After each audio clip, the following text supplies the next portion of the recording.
ที่ปลายทาง เกิดมาหนึ่งชีวิตอย่าคิดถอย และอย่าปล่อยชีวิตคิดทุกห่วง อย่ามัวกลุ้มงุ่มง่ามปล่อยตามดวง วันคืนล่วงเริ่มลิขิตชีวิตตน ฝันให้ไกลด้วยใจมั่นอย่าหวั่นไหวเปี่ยมด้วยไฟอย่าคิดบาม อย่ารันทดหดหู่หรือวู่วาม พยายามฝ่าฟันอันตราย แม้จะล้มลงบ้างก็ช่างเถิด เราต้องเปิดใจรับกับการพ่าย ปัญหามาปัญหาผ่อนคงคลอนคลาย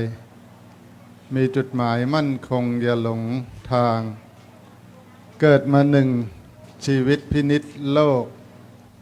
อย่าปล่อยให้ความเศร้าโศกเข้าครอบครองต้องสะสาง รู้จักให้รู้จักรับ รู้จักวางเดินสายกลาง ทางพอดีวิถีงาม ตอนนี้ก็รอเจ้าคุณอาจารย์นะถ้าเกิดเจ้าคุณอาจารย์มาก็คงจะให้เจ้าคุณอาจารย์มาแล้วเดี๋ยวก็จะให้นานอะไรนะนายกที่นานอะไรนะนายกที่นานเลยนะนายกนะเนี่ยคนนี้ที่ผัวเยสวยยกแฟนยมสวยอ่ะ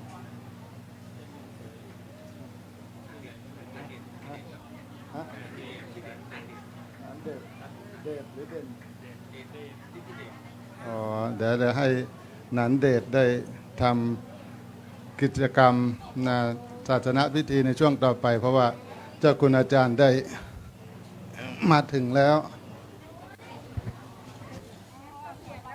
รอเวลาแห่งสักกัมนะครับนะก็เดี๋ยวเจ้าคุณอาจารย์พร้อมทางพระสงฆ์องค์เจ้าอันมีผู้ช่วยเจ้าอาวาสเป็นต้นจะได้ประกอบพิธีมาติกาบังสุกุลอัฐิของคุณยายสำลีหรือว่าแม่ชีสำลีอุ่นสุวรรณอดีตอุบาสิกาแก้ววัดลำเปิงของเฮากู้บุญกู้บารมีในพระเดชพระคุณหลวงปู่พระพรหมมงคลนะครับซึ่งท่านก็ถึงแก่กรรมละสังขารไปเมื่อนั้นนะครับเนาะตอนนี้ก็เป็นวันที่ครบรอบในวาระหนึ่งก่อนที่จะมีพิธีกรรมพิธีการในส่วนของการส่งน้ำพระเจริญพระพุทธมนต์สมโภชปีใหม่แก้วแบบล้านนาก็จะประกอบพิธีในส่วนของมาติกาบังสกุลตีอัฐิธาตุของคุณแม่ท่านก่อนนะครับ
ก็ในช่วงบ่ายวันนี้ก็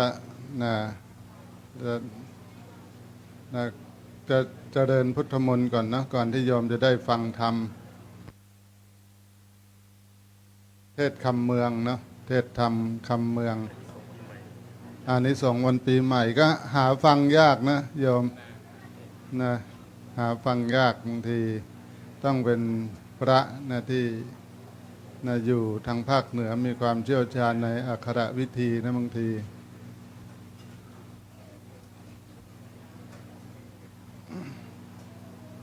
ก็เป็นโอกาสดีนะทำให้โยมได้มานะสั่งสมนะบุญกุศลเพิ่มสติเพิ่มบุญบารมีนะในวันปีใหม่ไทยนี่ก็จะเอานะขึ้นเดือน5นะเดือน5เริ่มเดือน5ก็เป็นวันปีใหม่นะส่วนวันปีใหม่สากลเนี่ยเริ่มเปลี่ยนตั้งแต่พศ2484นะจอมพลป.พิบูลสงครามนะก็นะให้ประเทศไทยนั้นเลิกใช้จุลศักราชนะปฏิทินทางจันทรคตินะแล้วก็ประยึดเอาแบบฉบับของวันตะวันตกมาเอาวันที่1 มกราคมเป็นวันขึ้นปีใหม่แทนส่วนในทางพุทธศักราชโยมวันขึ้นปีใหม่ทางพุทธศักราชเนี่ยนะจริงๆพุทธศักราชเนี่ยท่านเริ่มนับเอาตั้งแต่วันที่องค์สมเด็จพระสัมมาสัมพุทธเจ้าเสด็จดับขันธปรินิพพานเนาะดังนั้นวันขึ้นปีใหม่ที่แท้จริงเนี่ยก็เป็นวันที่ชาวพุทธนะได้รับความสูญเสียจากการดับขันธปรินิพพานขององค์สมเด็จพระสัมมาสัมพุทธเจ้าในประเทศพม่านะพอองค์สมเด็จพระสัมมาสัมพุทธเจ้านั้นเสด็จดับขันธปรินิพพานเขาก็เริ่มนับพศ1เนาะพศ1ส่วนทางประเทศไทยนั้นพอครบรอบ1ปีนะครบรอบ1ปีก็ถึงจะเป็นพศ1นะในเรื่องของนะเดือนนะเดือนก็อาจจะไม่ตรงกับทางพม่านะเดือนบางทีนะมีการคาดเคลื่อนกันเนื่องจากการนับไม่ตรงกันนะทุกวันก็มีที่มานะแต่ว่าที่นะให้เราได้เป็นสัญลักษณ์ได้นึกถึงว่าวันนี้มีความสำคัญอย่างไรแต่ทุกๆวันนะแม้จะนะมีความสำคัญมากแต่ว่าถ้ามนุษย์หรือว่าบุคคลนั้นไม่กระทำคุณงามความดีนะให้เกิดขึ้นนะก็นะไม่ถือว่าเป็นวันสำคัญเลยอย่างที่หลวงพ่อจรัญนะวัดอัมพวันท่านได้บอกไว้นะว่าเวลาของทุกๆคนมีเท่ากันหมดนะในแต่ละวินาทีแต่ละนาทีในแต่ละชั่วโมงในแต่ละวันแต่ว่าเวลาของแต่ละคนนั้นมีค่าไม่เท่ากันได้ประโยชน์ไม่เหมือนกันฉะนั้นญาติโยมที่อยู่วัดร่ำเปิงตะโปธารามเนี่ยนะเวลามีค่ามากที่สุดโยมเพราะว่าหายใจเข้าก็เป็นบุญและได้บุญอยู่ทุกขณะจิตนะจะเดินก็ยังเป็นบุญแม้แต่จะเข้าห้องน้ำรับประทานอาหารสามารถนะทำบุญนะให้เกิดขึ้นได้อยู่ตลอดเวลาพุทธเจ้าได้ตรัสเตือนกับภิกษุและก็บริษัททั้งหลายว่าภิกษุทั้งหลายเธอทั้งหลายอย่ากลัวบุญเลยเพราะว่าบุญนี้เป็นชื่อของความสุขนะบุญเป็นชื่อของความสุขเมื่อได้กระทำบุญแล้วได้ทำบุญแล้วพึงทำบุญนั้นบ่อยนะพึงทำบุญนั้นบ่อยๆทำให้เป็นอุปนิสัยนะทำให้เป็นความเคยชินจึงไม่แปลกใจนะโยมที่บรรพบุรุษครูบาอาจารย์ได้มีประเพณีต่างๆนะในแต่ละเดือนในแต่ละวันในแต่ละนะช่วงเทศกาลนะเพื่อที่จะให้ชาวพุทธนะได้เข้ามาสะสมนะบุญกุศลเป็นเสบียงนะหลวงปู่ทองสิริมังคโลพระพรหมมงคล นะหลวงปู่ซึ่งเป็นบุรพาจารย์แล้วก็เคยมาเป็นเจ้าวาดอยู่ที่วัดร่ำเปิงตะโพธารามนี่ก็ได้กล่าวบอกกับนะบุคคลว่าชีวิตของคนนะโยมชีวิตเราเนี่ยเหมือนเรือนะชีวิตเราเหมือนเรือ บุญเหมือนน้ำถ้าบางคนมีบุญมากนะชีวิตก็นะสะดวกไม่มีอุปสรรคขัดขวางเหมือนเรือแล่นไปได้สะดวกถ้าบาปเหมือนตอนะบาปเหมือนตอแต่ว่าถ้าเกิดบางคนเนี่ยบุญไม่มีแต่เรือก็เกยแห้งน่าจะไปไหนก็ไม่ได้หรือมีน้ำมีบุญนิดหน่อยพอเรือได้เคลื่อนตัวไปสักนิดก็ไปเจอต่อมีแต่อุปสรรคขัดขวางอย่างที่อาตมาได้บอกนะโยมคนไม่มีบุญดูไม่ยากนะถามว่าดูยังไงคนไม่มีบุญเขาบอกว่าคนไม่มีบุญชะตาไม่ดีราศีไม่ผ่องใสกิจการไม่ก้าวหน้าการค้าไม่ก้าวไกลค้าขายก็ขาดทุนเล่นหุ้นก็ถูกโกงแทงหวยก็ถูกกินมีหนี้สินล้นพ้นแทง2 ตัวบนดันไปออก2 ตัวล่างทำนาปรังเหลือแต่สั่งกับหนี้หันไปทำนาปีก็ไม่มีเงินเหลือพอหันไปทำนาเกลือเหลือแต่เสื่อกับมุ้งพอไปทำนากุ้งหมดเลยทั้งมุ้งทั้งเสื่อโยมคนไม่มีบุญนะฉะนั้นเราเนี่ยยังมีนาบุญอยู่นะยังมีความสุขยังมีความเป็นอยู่สบายนะมีพระอาจารย์วิไลท่านพูดดีโยมบางคนคิดว่าเราเกิดมานะไม่มีบุญจริงๆเรามีบุญมากแล้วนะได้เกิดมาเป็นมนุษย์เนี่ยแต่ว่าเราเกิดมาแล้วเนี่ยเกิดมาอย่างผู้นะมีทุนนะมีบุญนะแล้วก็ต้องอยู่อย่างผู้มีคุณนะอย่างคุณพ่อคุณแม่คุณครูบาอาจารย์มีคุณประโยชน์มีคุณงามความดีอย่างนี้ถือว่าชีวิตนะได้นะสร้างนะประโยชน์และก็ความสุขให้แก่ตัวเองนะมาอย่างผู้มีบุญให้อยู่อย่างผู้มีคุณแล้วก็ไปอย่างผู้มีทุนนะไปอย่างผู้มีทุนก็หมายความว่าสะสมเสบียงในการเดินทางมีการแจกจ่ายให้ทานแบ่งปันสิ่งของแก่บุคคลอื่นเพราะว่าทรัพย์สมบัตินะแม้จะมากแค่ไหนก็แล้วแต่พอตายแล้วมันเอาติดตัวไปไม่ได้นะมีไปได้แต่บุญกับบาปฉะนั้นเมื่อบุคคลได้สั่งสมเสบียงในการเดินทางแล้วเรียกว่ามีทุนในการเดินในทางกันดารข้างหน้าเนาะใครจะรู้ว่าชาติภพของบุคคลที่จะเกิดต่อไปนะถ้าไม่ได้ฝึกหัดปฏิบัติเนี่ยบางทีก็อาจจะตกไปในที่ยากลำบากแต่ถ้าเกิดได้ฟังคำสอนได้ประพฤติปฏิบัติแล้วก็สามารถที่จะยกจิตใจของตนให้ขึ้นสู่ที่สูงไปเกิดในสุคติในสัมปรายภพได้นะก็เพราะว่าอาศัยบุญเนี่ยโยมเขาบอกว่าคนมีบุญเนี่ยเหมือนคนมีเงินนะคนมีบุญเหมือนคนมีเงินยังไงอย่างเราทำบุญอุทิศให้บรรดาพ่อแม่ญาติพี่น้องผู้ล่วงลับเนี่ยเราต้องมีบุญซะก่อนถึงให้เขาได้เหมือนคนอยากจะเอาเงินให้คนอื่นก็ต้องมีเงินซะก่อนถ้าไม่มีเงินก็เอาเงินแบ่งให้เขาไม่ได้นะอย่างโยมมีเงิน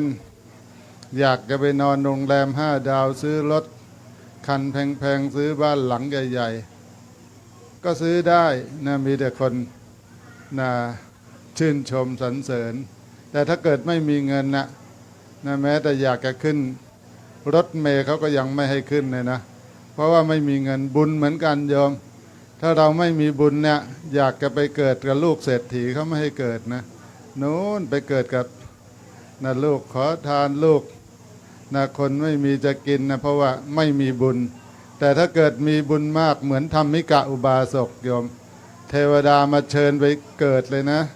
เทวดาแต่ละชั้นอยากได้ตัวเพราะคนนี้มีบุญเราเหมือนกันถ้าเป็นผู้ไม่ประมาทสั่งสมบุญกุศลโยมเลือกเกิดได้จะไปเกิดเป็นลูกเศรษฐีจะไปเกิดบนสวรรค์จะไปเกิดตรงไหนก็ไปได้เหมือนมีเงินจ่ายค่าเดินทางอยากจะไปอเมริกาก็ไปได้ ไปอังกฤษก็ไปได้ไปญี่ปุ่นก็ไปได้มีเงินนะคนมีบุญก็เหมือนกัน คนมีบุญนะอยู่ที่ไหนก็ไม่ลำบากนะอยู่ในที่ร้อนๆก็ลมเย็นอยู่ในที่ยุคเข็นก็อบอุ่นอยู่ในที่วุ่นก็สบายถ้ายังไม่ตายนะอยู่เย็นเป็นสุขนะคนมีบุญสาธุชนทุกท่านปนมมือขึ้นนะครับบัดนี้ได้เวลาอันเป็นมังคละมงคลแสนประเสริฐล้ำเลิศยิ่งกว่าวันและยามตั้งหลายเจ้าคุณอาจารย์ท่านเจ้าอาวาสเมตตาเดินทางมาถึงมณฑลพิธีข่วงแก้วทั้งสามอารามของเฮาพร้อมทางพระสงฆ์องค์เจ้าสามเณรภาคฤดูร้อนเพื่อร่วมกันประกอบพิธีเจริญพระพุทธมนต์อบรมสมโภชฉลองวันเดือนปีใหม่สงกรานต์ล้านนาเตรียมพร้อมเพื่อบูชาพระรัตนตรัยนะครับในเบื้องต้น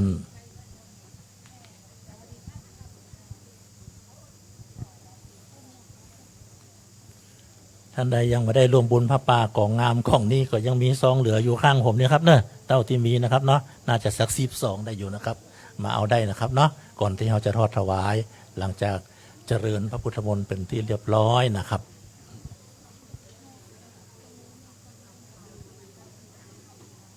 ไม่ต้อยนี่จองไว้ให้ตั้งนานแล้วเนี่ยสาธุชนทุกท่านอยู่ในความสงบนะครับตอนนี้เจ้าคุณอาจารย์เมตตาประกอบพิธีจุดธูปเทียนบูชาพระรัตนตรัยครับนี่จองไว้ให้ตั้งนานแล้วอีนั่นโน่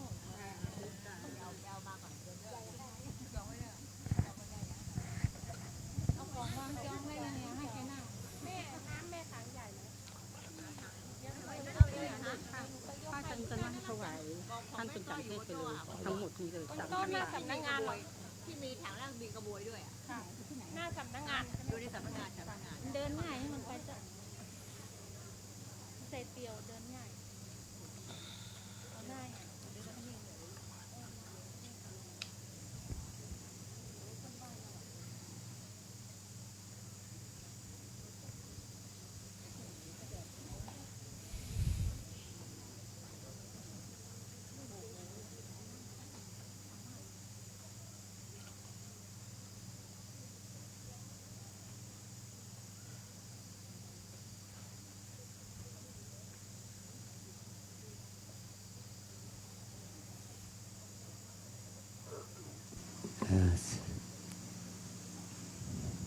พระภิกษุสามเณรเราตลอดถึงแม่ชีโยคีทั้งชาวไทยและชาวต่างประเทศศรัทธาสาธุชนอุบาสกอุบาสิกาเราจะได้ทำการบูชาพระรัตนตรัยเจริญพระพุทธมนต์นำส่งพระพุทธรูปพระธาตุเจดีย์นำส่งพระธาตุเราจะได้ร่วมกันทำกิจกรรมก่อนที่เราจะได้มีการทอดถวายพระป่าสุมาคารวะเป็นระดับต่อไปขอเราทั้งหลายได้พร้อมใจกันน้อมกายวาจาใจเพื่อเคารพนอบน้อมซึ่งพระรัตนพันเพลเก้าเจ้าทั้งสามประการณโอกาสบัดนี้อิมินาสการะนะพุทธังอภิปูชยามะอิมินาสการะนะธัมมังอภิปูชยามะอิมินาสการะนะสังฆังอภิปูชยามะอะระหังสัมมาสัมพุทโธภะคะวาพุทธังภะคะวันตังอภิวาเทมิสวากขาโตภะคะวะตาธัมโม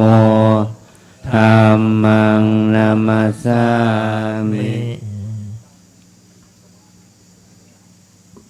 สุปฏิปันโนภะคะวะโตสาวกสังโฆสังฆังนามามิ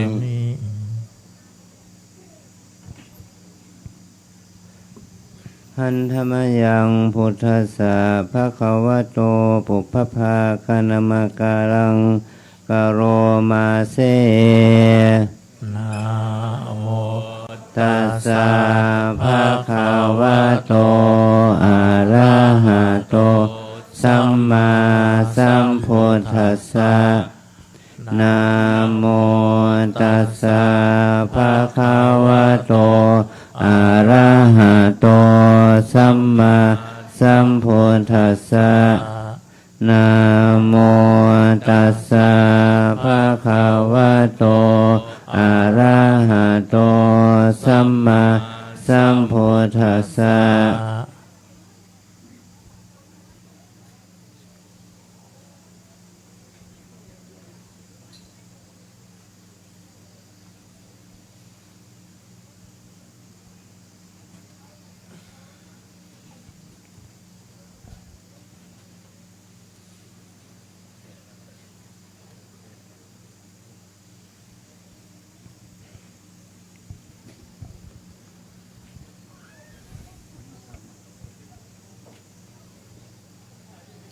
ไวสากับพลัทนาท่านอาจารย์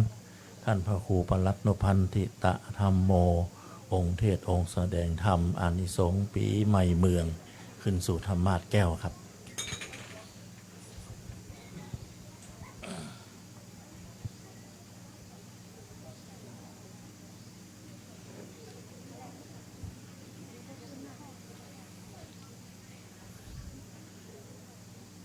ในลำดับต่อจากนี้ก็ขออนุญาตเรียนเชิญน้องหน่อยนะครับเนาะเจ้าหน้าที่พยาบาลโรงพยาบาลเชียงใหม่ราม ผู้ดูแลอาการอาภาษของพระเดชพระคุณท่านเจ้าคุณอาจารย์ น้อมประเคนถวายน้ำปะนะพร้อมทั้งขันเบญจศีลแต่องค์เทศองค์แสดงธรรมนะครับ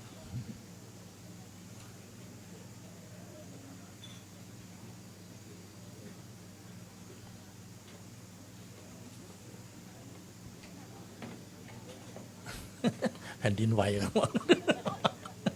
ขึ้นสองรอบ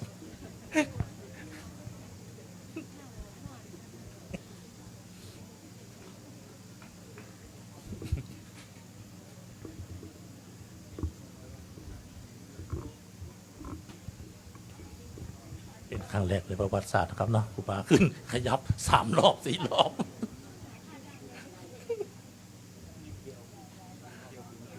เป็นตะคริวอ๋อตะคริวนะครับเนาะคนเมืองเขาว่าเป็นเกียวเนาะภาษากลางก็ตะคริวนั่นแหละนะครับครับเรียนเชิญนะครับตัวแทนท่านเจ้าภาพเจ้าศรัทธาน้อมถวายน้ำปะนะและถวายพานเบญจศีล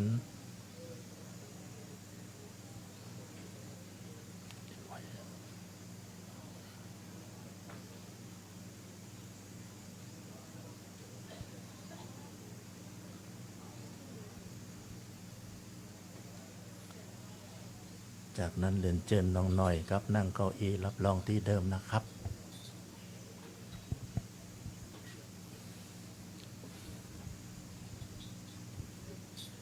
สาธุชนทุกท่านพร้อมกันอาราธนาเบญจศีลมะยังพันเตวิสุงวิสุงราคานาทายาติสารเนนะสหาปัญจศีลานิยาจามาทุติยัมปิมายังพันเตวิสุงวิสุงรักขณทายะติสารเนนะสหปัญจศีลานิยาจามาตติยัมปิมายังพันเตวิสุงวิสุงรักขณทายะติสารเนนะสหปัญจศีลานิยาจามะ นะโมตัสสะภะคะวะโตอะระหะโตสัมมาสัมพุทธัสสะ นะโมตัสสะภะคะวะโตอะระหะโตสัมมาสัมพุทธัสสะนะโมตัสสะภะคะวะโตอะระหะโตสัมมาสัมพุทธัสสะ นะโมตัสสะภะคะวะโตอะระหะโตสัมมาสัมพุทธัสสะนะโมตัสสะภะคะวะโตอะระหะโตสัมมาสัมพุทธัสสะนะโมตัสสะภะคะวะโตอะระหะโต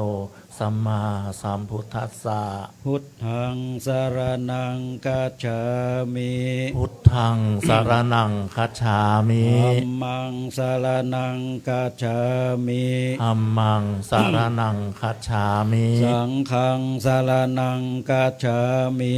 สังฆังสรณังคัจฉามิ ทุติยัมปิพุทธังสรณังกัจฉามิ ทุติยัมปิพุทธังสรณังคัจฉามิ ทุติยัมปิธัมมังสรณังกัจฉามิ ทุติยัมปิธัมมังสรณังคัจฉามิ ทุติยัมปิสังฆังสรณังกัจฉามิ ทุติยัมปิสังฆังสรณังคัจฉา ต มิ ติยัมปิพุทธังสรณังกัจฉามิ ตติยัมปิพุทธังสรณังคัจฉามิ ตติยัมปิธัมมังสรณังกัจฉามิ ตติยัมปิธัมมังสรณังคัจฉามิ ตติยัมปิสังฆังสรณังกัจฉามิ ตติยัมปิสังฆังสรณังคัจฉามิ ติสรณะขมะนังนิทิตัง อามะพันเต ปานาติปาตาเวรมณีสิกขาปะทังสมาธิยามิ ปานาติปาตาเวระมณีสิกขาปะทังสมาธิยามิ อาตินนาทานาเวรมณีสิกขาปะทังสมาธิยามิ อาทินนาทานาเวระมณีสิกขาปะทังสมาธิยามิ กาเมสุมิจฉาจาลาเวรมณีสิกขาปะทังสมาธิยามิ กาเมสุมิจฉาจารา เวระมณีสิกขาปะทังสมาธิยามิ มุสาวาทาเวรมณีสิกขาปะทังสมาธิยามิ โมสาวาทาเวระมณีสิกขาปะทังสมาธิยามิ สุลาเมลยามัชฌะปมาทฐานาเวรมณีสิกขาปะทังสมาธิยามิ สุราเมรยะมัชฌะปมาทฐานาเวระมณีสิกขาปะทังสมาธิยามิ อิมานิปัญจสิกขาปทานิสิเลนะสุขติยันติ สาธุ สิเลนะโภคสัมปทา สาธุ สิเลนะนิพุติยันติตัสมาสีลังวิโสทะเย อามะพันเตปทุมบุภาลาจาดวงดอก เขาตอกดอกไม้และลำเทียน มาวางเวียนเอาไว้เนื้อขัน น้อมนมัสการอาราธนา ท่านอาจารย์พระครูปลัดนพพันธิตะธรรมโมภิกขุเจ้า ได้เทศนาทำอานิสงส์ปีใหม่เมืองกันนั้นธรรมังธรรมมุตตะมังอาราธนังกะโรมา วันนี้ได้เทศน์ธรรมนิสงส์ปีใหม่เมืองนะ ตั้งใจฟังเนอะ นะโมตัสสะภะคะวะโตอะระหะโต สัมมาสัมพุทธัสสะเอวเมสุตังเอกังสัมมายังปังกวาสวัตติยังวิหารันติเจตวันเนอาลามากาอานาปินทิกาสาอาลาเมติสัตโวดูลาสปุลิสาตั้งหลายอันมานั่งยายเป็นหมู่ดักทาอยู่เจยโจมเพื่อผ่าล้มต่างชอบประกอบโดยต่างบุญนาใจจุนุนวันนาปีใหม่อันมาคบห้วยเวียนนาเติงได้ล่ำเพิงเถิงเหตุยังธรรมาเทศใครจะจุงจากวิจาจนาไปนานี่เตอยังธรรมาเทศนาเทศใครจะจุงจากฟังธรรมาเทศนาอันภาเสดบังเกิดภาษาทาสัทธาดังจากแกวิจาจนาพระเก่าว่าอันว่าพระพุทธเจ้าตนเป็นปิ่นเงาทรงมาธรรมมาแปงเมื่อพระยังทรมานยังอยู่ในแก้วกู้อารามเจตวันงามเลิศแล้วเป็นนาขวงแก้ววิหารอันนายอนาถบินดีกาสาถวายเป็นนาตานาเมื่อก่อนแดนเขตห้องอาสาวัตถีพาก็ผ่านนี้ภายโพดยังสันตาโลกสงสารเต็นนิจจการบ่ขาดในอาวาสเจตวันนาอาลามอาธาในคาลัญยามนั้นพยาปาเสนาธิโกสาลาลาจะตังอามาตหลวงลายก็ปะกันพันภายมาสู่ในขวางแก้วกู้อาลามเพื่อใครถามขาบไว้ยังกับมาตนทันไทยภาสัทธาโดยกรรมมาสังกาลายเยื่องอันนาเป็นเครื่องสังขาร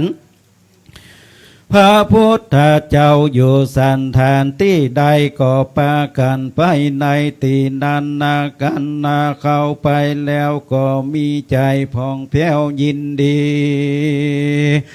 ยออัญชุลีกาบไวยาปุจจาว่าพันนาเตบังเกาวาคาเดพันสัทธาตนองค์อาจยามเมื่อพระอาทิตย์ยาทลาออกจากราศีมินนาเข้าสู่ราศีเมอันเป็นเหตุใดชื่อว่าสังขารล่องและหรือว่าอานมนุษย์อันว่าคนทั้งหลายก็สิบหายโดยเหตุมีประเภทว่าเจ็บหูตาเมื่อยไข้เพียที่หลายลาวีท่านลงตุกขีมีหลายซ้ำก็พั่มหากเป็นนาไปล้างปีพ้องตายกันนาเข้าล้างปีเล่าฝนหายเข้ากาตายแห้งแดดห้อนไม้นาแสบอึบผ่านล้างปีเสนาหารผู้ใหญ่เต็กแห่งอาภัยประชาล้างปียิงนาตายเกิดลูกตุกทานถูกทานนัดใจขอพระบัวไข่บอกแกยังเหตุที่แต่ทาลาว่าอันอาทาสัทธายามมานะยามนานพระตนผ่านแผ่วหูแจ้งแล้วยังกรรมถามจริงไข่มุขคาตาวานเตเตศกล่าวโดยเหตุแห่งสังขารล่องและนาว่าปีนี้สังขารล่องไปวันจันทร์นาขีขุดนาคพันจากหนอีสานแล้วตะยานไปสู่หนหอละดีมีมือนึ่งถือหอกมือนึ่งถือขอจ้างนางผู้ชื่อว่ามาโหสัทธานั่งยองเยาะรับเอาเ ปีนั่นงูจักมีมากฟ้าฝนหากดูดีเปียที่ลาวีบ่อน้อยนาตุกต่ำก้อยโลกาพักกลุ่มหน้าเป็นใหญ่ควรเข้าใดอาศัยยังไม่เดือภัยใหญ่กว้างคนเกิดวันพัดอ้างว่าข้อหลายคนนาเกิดวันนาพุธจักมีโชคลาภของเขียวเหลืองหากจักแป้งของขาวแดงจักถูกและนาทีนี้จักจะกล่าวยังสังขารล่องผู้มีปัญญาเปิงหูดังนี้แลอาทิเตกาเลในกาละเหิงนานยังมีสองขาผัวเมียตั้งเคหาขอบคานติดขอบบ้านคนธรรมมาฝูงใจดำทงลาบ่มีลูกเต้าสักคนมีความกังวลนาตนบ่น้อยตุกข้าคอยถนัดใจเมื่อฝูงใดฝูงเราเมาแต่เราสุลาเขาก็ปากันมาจมด่ากรรมมาไล่ว่าเจ็บใจว่าคนฝูงใดบ่มีลูกกันนาตายไปแล้วจักถูกพญายมมายับเอาตนไปเกิดในนั่นโลกเดือดไฟแดงน้ำปักแต่งเสียบคางบ่อาจอ้าง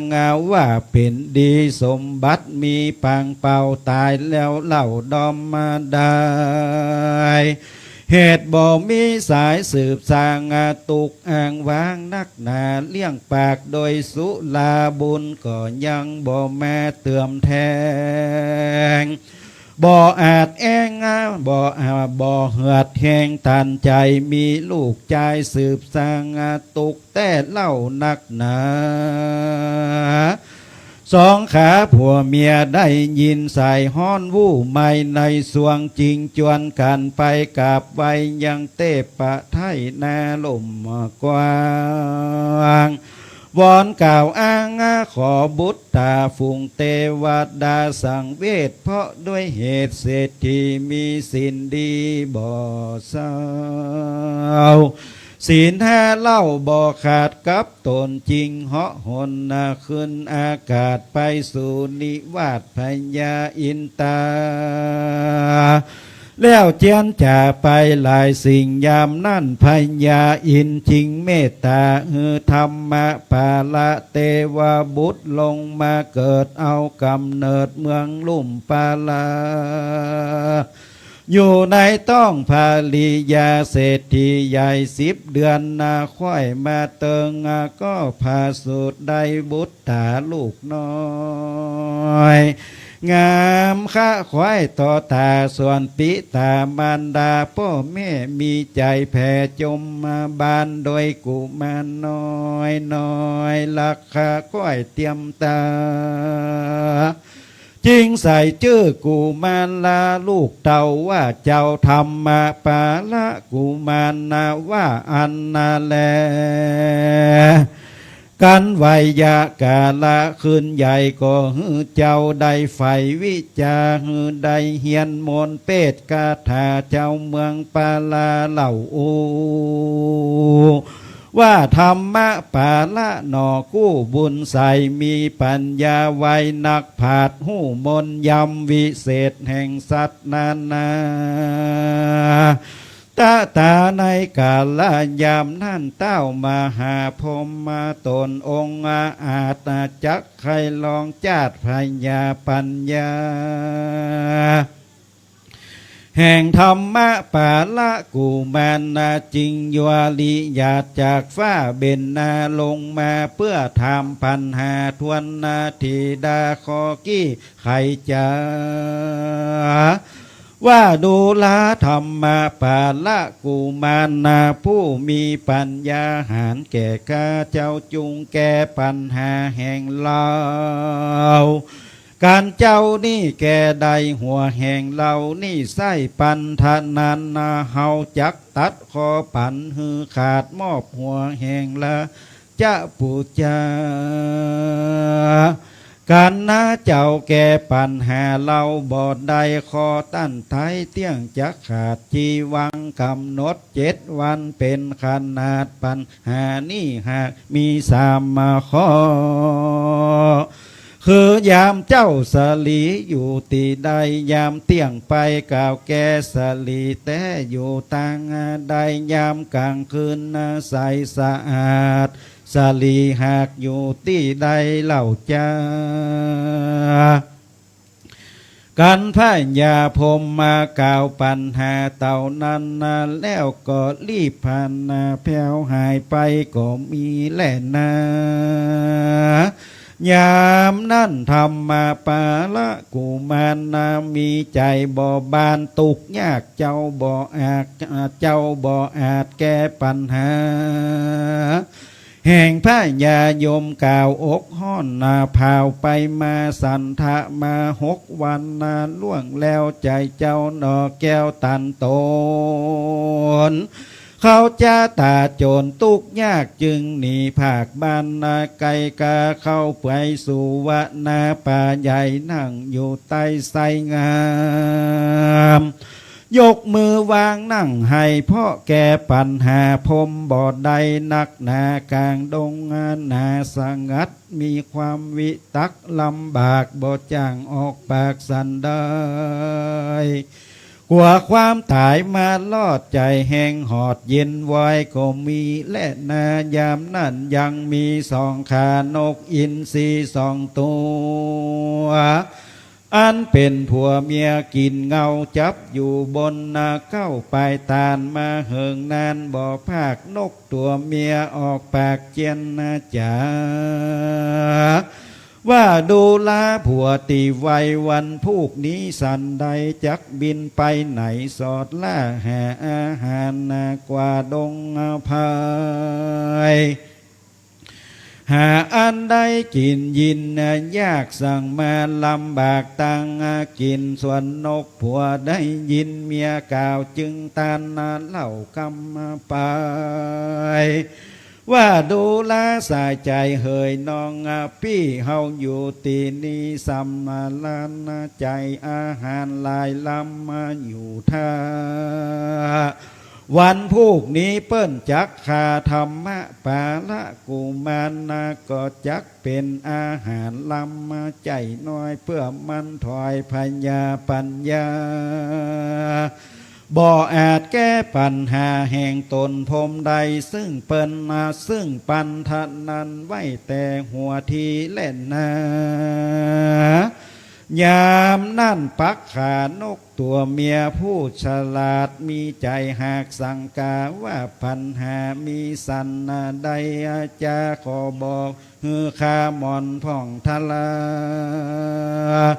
ส่วนปักขาตัวปูจึงบอกแกว่าปัญหาแต่มี3 ข้อว่ายามเจ้าสลีอยู่ตีได้ตามข้อไข่บอกแกตี้แต่หากอยู่นาแห่งเราหมู่คนจึงเอาน้ำล้างนาเป็นสังอาจุวันยามแถมข้อ2ถามมาจะบอกอันประกอบโดยกรรมมาถามว่ายามเตี้ยงวันมาลอดสลีจอดอยู่ตั้งได้มีกรรมไข่บอกแกว่าสลีแต่อยู่อกแห่งเราฝูงคนจึงเอาน้ำลูบอกเพื่อถูกตามกองกลางคืนจรมาลอดสลีจอดอยู่แห่งใดมีกรรมมาไข่กล่าวแกว่าสลีแต่อยู่ปลายตีนคนเตียวดินตัวนาจริงล่างตีนถ้าเขานอนว่าอันแลตาในกาละยามมานั่นทำมาปาละกูมานได้ยินกรรมมาขานนกกล่าวจริงใจจื่นยาวยินดีจริงอากดงจริงออกจากดงดีเข้าสู่บ้านจำไว้ฮือมันฮือดีกันล่วงลายถีแจ้งจอดก็ครบรอบได้7 วัน ยามนั่นมหาพรหมมาก็พันภายมาลอดธรรมะปาละกุมารนาก็ตอบปัญหาได้จุภาการส่วนเต้ามหาพรหมมีใจตันว่าจักถูกฆ่าตัดหัวตนจริงเรียกลูกตามนตั้ง7ผู้แล้วบอกหู้ความนายว่าหัวแห่งป้อไทยปิตากันตกลง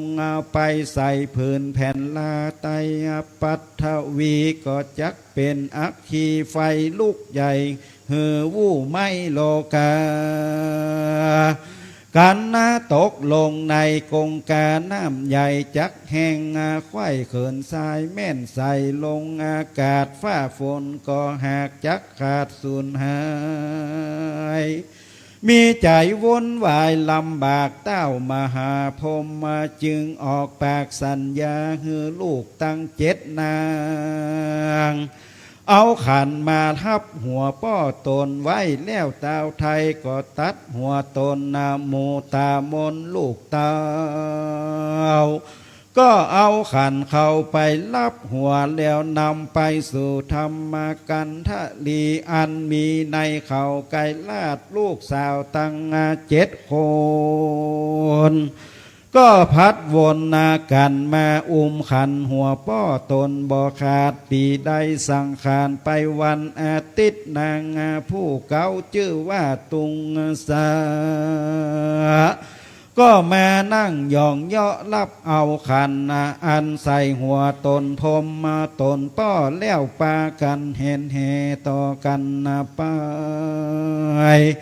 เข้าสู่ในเขาไกลลาดบ่ฮือได้ขาดสักปีกันวันดีปีใหม่สังขารไล่เลยมาก็พัดกันดาขันใหญ่รับเอาหัวป้อแก่นทาย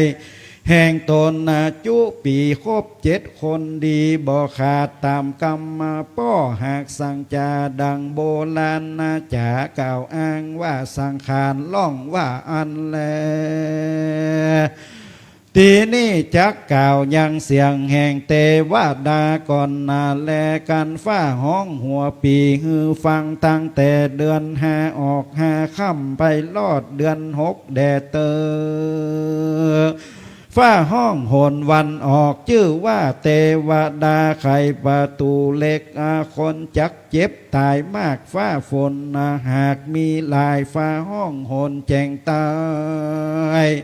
เทวดาไขประตูลมมาฝนอายุฝนจักมีมากต้นไม้หากเต้าตายฝนบ่มีหลายมีน้อยฝูงคนป้อยทะลงผ่านฟ้าห้องหนอีสานเทวดาไขประตูดินเข้าน้ำกินมีมากฟ้าฝนหากเสมอกันฟ้าห้องหนทักขีนวันตกแจ่งไตเทวดาไขประตูไฟคนตั้งหลายตุกมากฟ้าฝนหากบ่มีจักเกิดอักขีตัวแน่ฟ้าห้องหนหอละดีเทวดาไขประตูหินฝนจักตกลายมีมากเข้ากาหากงามดีฟ้าห้องหนวันตกเทวดาไขประตูเล็กคนจักเจ็บต้องใหญ่ฝนบ่ค่อยตัวเมืองฝูงคนเครื่องกันมากจักเป็นปากด้วยดินแดนฟ้าห้องหนพายับวันตกหนแจงเหนือเทวดาไขประตูทองเขาของจักมีมากฟ้าฝนหากเสมอกันทันยาหารบ่ไลอยู่ต่างได้เจยบานสุฟ้าห้องหนเหนือเทวดาไขประตูเงินฝนจักมีตกมากน้ำท่วมหากมีหลายงัวควายจักมีมากพญาที่บ่กวนควีแหลนาพระยาปาเสนาธิโกสาลาลาจะจริงถามพระพุทธเจ้าว่าพันนาเตคาเดสัพปันนายูเป็นเจ้า ตนภาพเงาติโลกายามเมื่อพระสุริยาเทวบุตรจะเดินเตศจากใครพ้นตุกภัยจุงมีใจใส่แก่กาแล้วรีบกว่ากะทำมาดีโดยกาคือตานะกัมมังศีละกัมมังภาวนากัมมังอย่าขาดจุงมาสันนิบาตอาลามแปลงใจบานวันสังขารล่องอดแจงป่องทางดีกะทำคัดสีเพียวกวาดยังอาวาสอาลามมาตั้งสันฐานบานนาจ้องตุกแห่งห้องไผ่มานเลี้ยวจวนกันพร้อมนาเข้าไปสู่ต้าทรายดีขนทรายมีมวลมากมาสู่อาวาสเปียงอาการกะทำการก่อเจดีย์ทรายใหญ่ตามแบบเบานาไตโบราณถวายเป็นตานในอาวาสก็หากได้อานิสงส์หลายตามดังนิยายกล่าวอ้างว่าอาติตะปางล่วงแล้วเมินนานยังมีสองมีใจตุกว่าผ่านเข็นใจแสวงหาเลี้ยงใส่โดยลำบากเจ้าก็หาบไม้และหลัวมาขายเลี้ยงตัวตามกาดเสื้อคาปะขาดพุทธเปปังส่วนศีลละธรรมเจ้าบ่ขาดศีลห้าบ่ภาคจากตนมีจิตใจกุศลบ่เศร้าวันหนึ่งเล่าได้เตียวตางไปสู่สันฐานในป่าเพื่อสอดล่าในภัยก็หันขะทรายขาวใสสะอาดมีใจน้อมวาดตังบุญจึงสีกเสื้อ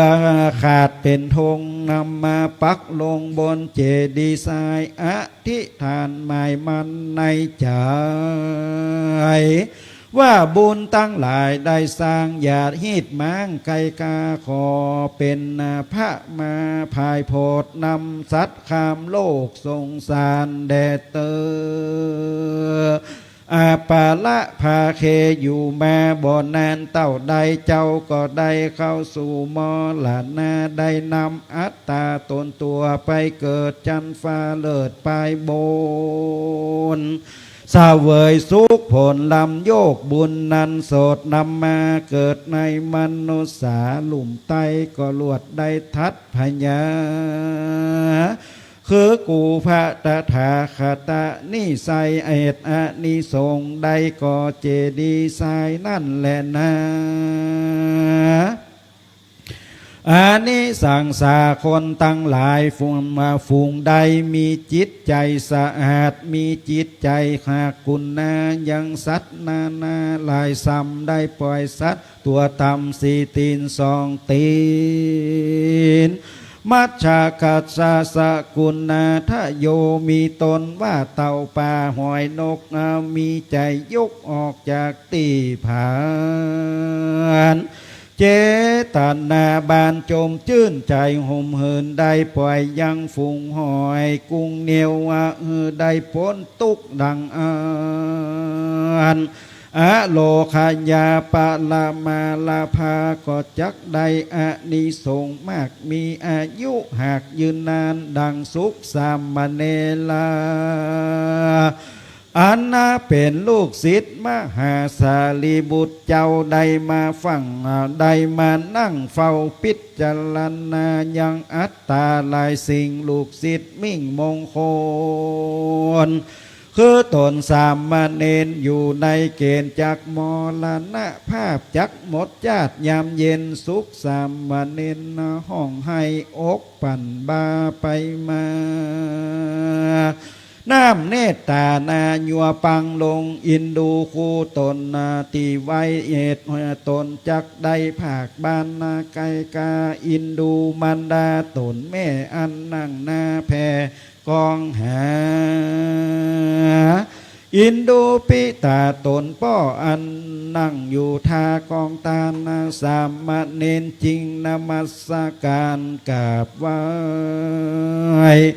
ยังเบื้องบาทมหาสารีบุตรเถระว่าข้าขอลาเจียงเจียนจรจากขออำลาผ้าไกกาไปหาปิตามารดาพ่อแม่อันนาเลี้ยงแต่เนานานได้ป้อนอาหารและเขาเลี้ยงลูกเต่าถนัดใจขอว่าข้าจักไปหาตั้นยังติบ้านเกหาส่วนมหาสารีบุตรตนนาคู่ก็อนุญาตสามเณรน้อยก็อภิวาทวันนาตาได้อำลาภาคเณรน้อยหากจักเดินไปอันตาลามาเคทิสัวเจ้าก็หันป่าลายหลากอันลำบากเถิงจักตายน้ำบ่ลายแห้งเหือดดินฝะเฟือดอยู่ในโตมเน้นน้อยก็งมเอาใดเลี้ยวนำไปปล่อยที่น้ำลายอันเป็นทรายแม่น้ำใหญ่แล้วก็รีบได้ไกลกาไปสู่เกหาแห่งพ่อแม่เล่ากรรมแต่ทอยตามมีส่วน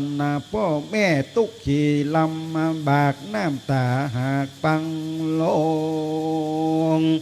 กัดอกตนบ่น้อยใจต่ำก้อยนักหนาปิตามารดากลัวเนนนาตนจักตายจริงปู่ศาสตร์ยายปัดกวาดฟูกมอนหากแป่งดีน้ำทนกันนาทีพั่มพร้อมอาราธนาน้อมนิมนต์ยังสุขสามเณรตนชีวิตขาดเน้นน้อยหากรับเอาเลี้ยวนอนเศร้าอยู่หันใจสอดดันยามเย็นเขาปูจาเตียนบ่ขาดเข้าตอกมากปูจากันนาถึงเวลาเย็นค่ำสุขสามเณรซ้ำบ่เป็นสั่งจากำใดใจใจพ่อแม่ไทยก็ยินดียามรุ่งลอยทีมาแล้วสุขสามเณรก็รีบผ่านแผ่วไกลกาไปหามหาสารีบุตรเทนเจ้าบอกแต่เก้าเถิงปลายว่ายินอัศจรรย์ใจเจ้ามากได้ชีวิตหาคืนมาก็ย้อนหากนิสงส์ปล่อยป่าน้อยมากอันมีชีวิตขาดมละนังละพิตัววิยะเหมือนได้ชีวิตใหม่ขึ้นมาบุญนำปาเลี้ยวรีบจึงได้พ้นจากชีวิตตั้งตายและนาอันหนึ่งจักหือพ้นจากภัยะตั้งลายจุงคงควายหายังสุกันโทตะกะน้ำหอมสะอาดอันผักสะจากดินไปสละสลงยังพระพุทธรูปและเจดีย์ตั้งไม้สาลีมหาโพธิ์และพระสังฆะใส่โสดขนานามวลมากตั้นมีศีลสะอาดหรือจะอาบน้ำดำหัวยังครูบาอาจารย์ตั้งปิตามารดาพ่อแม่ตั้งเท่าแก่ตายายญาติตั้งหลายที่ไวจุงหีบใดกระทำมายังกุศลกรรมวิเศษเพื่อเพราะเหตุแห่งความดีกา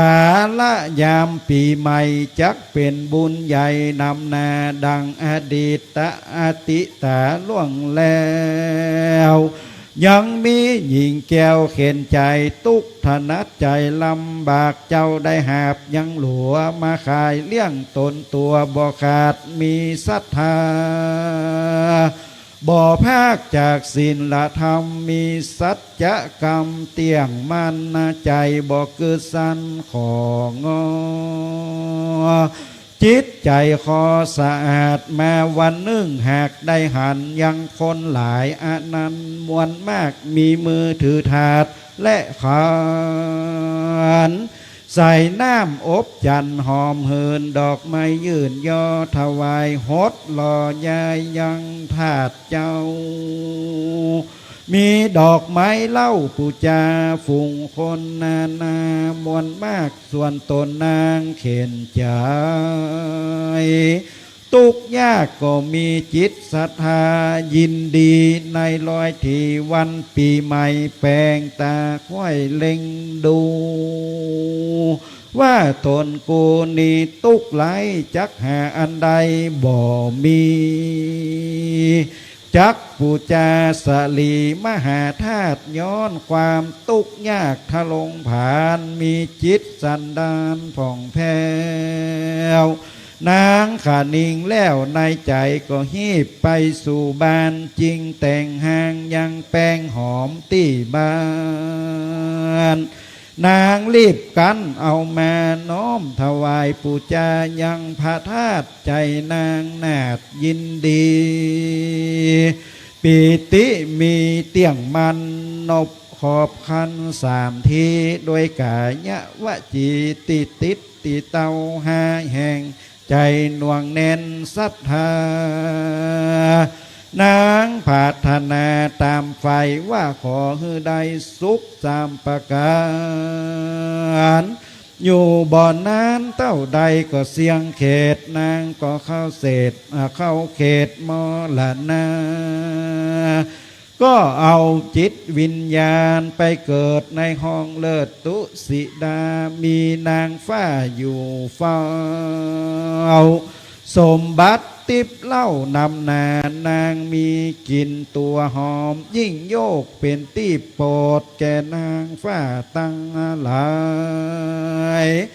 อันนั่งยายแวดเฝ้าฝูงหมู่เหล่าเทวดาเขาก็มาจ่าถามนางใจใจ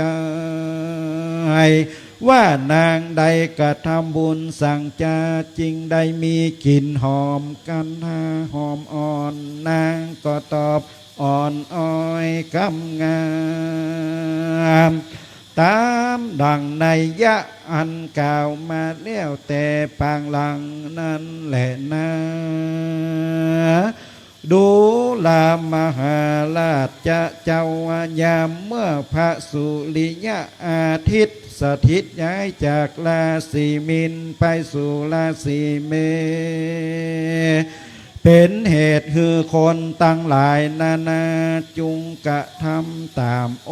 วาทาโอวาทอันกูตถาคตอากเทศนาคือตั้งแต่วันสังขารมาคบก้อยจุงใดหีบคัดสีและเพียวกวาดยังอาวาสเกหาชำละกายาหือผ่องแผ้วปั้มเป่งแล้วซึ่งศรัทธาหือได้คนสายมากองกอเป็นวาลุนอเจดีด้วยใจยินดีเตรียมแตกตามเผ่าแผกโบราณนำน้ำอบจันหอมสะอาดมาสละสลงพระธาตุและเจดีย์ตั้งไม้สลีมหาโพธิ์ตั้งพระโคดเงาสารูปเจ้าตั้งเจ้าภิกขุทรงดำหัวตนพ่อแม่จุงรีบกระทำบุญอย่าได้ขาดอย่าได้ประมาทแก้วตั้งสามแปลงใจงามจมชื่นสนุกต้องตื่นตามกองธรรมก็จักพ้นกรรมตุกยากตั้งพยาธิเจ็บไข้พ้นความเข็นใจตุกยากดังกูตถาคตหากเทศนามานี่แหละนะที่นั้นพญาปเสนาโกศลาลาจะก็น้อมวาดวันนาตาว่าพันนาเตภังกวาข้าแด่พาสัทธาตนผ่านแผ่วผู้ข้าหูแล้วจุภาการมีใจจมมาบานเจยจื่นจากที่มืดมาเป่งใจตนจักกะทำมงคลจุเยื่องอันเป็นเครื่องไตรยตานจริงนมัสการกราบไหว้ ยังองค์ท่านไทยสัพพัญญูเสด็จไปสู่นิเวศใหญ่กว้างอันน่าเป็นที่เสพสร้างเสวยเมืองก็มีวันนั่นแหละนะนิธิตังกิยาสังวันนาวิเศษจาห้องเหตุยังธรรมเตสนานิทรงปีใหม่ก็บังคมสมเลสเด อัน ช ธรรมยังสาธุกลังกะโลมะเสสาธุสาธุสาธุครับและในโอกาสอันดีนี้เรียนเชิญนะครับเนาะคุณพัชระหรือว่าน้องนัดน้อมประเคนถวายกันเทศบูชาธรรมแต่องค์เทศองค์แสดงธรรมครับส่องกันเถอะกันนะครับเนะชุดใหญ่ก่อนนะครับเนาะทายทานครับทายทานชุดใหญ่ครับจากนั้นทานนะครับนะครับ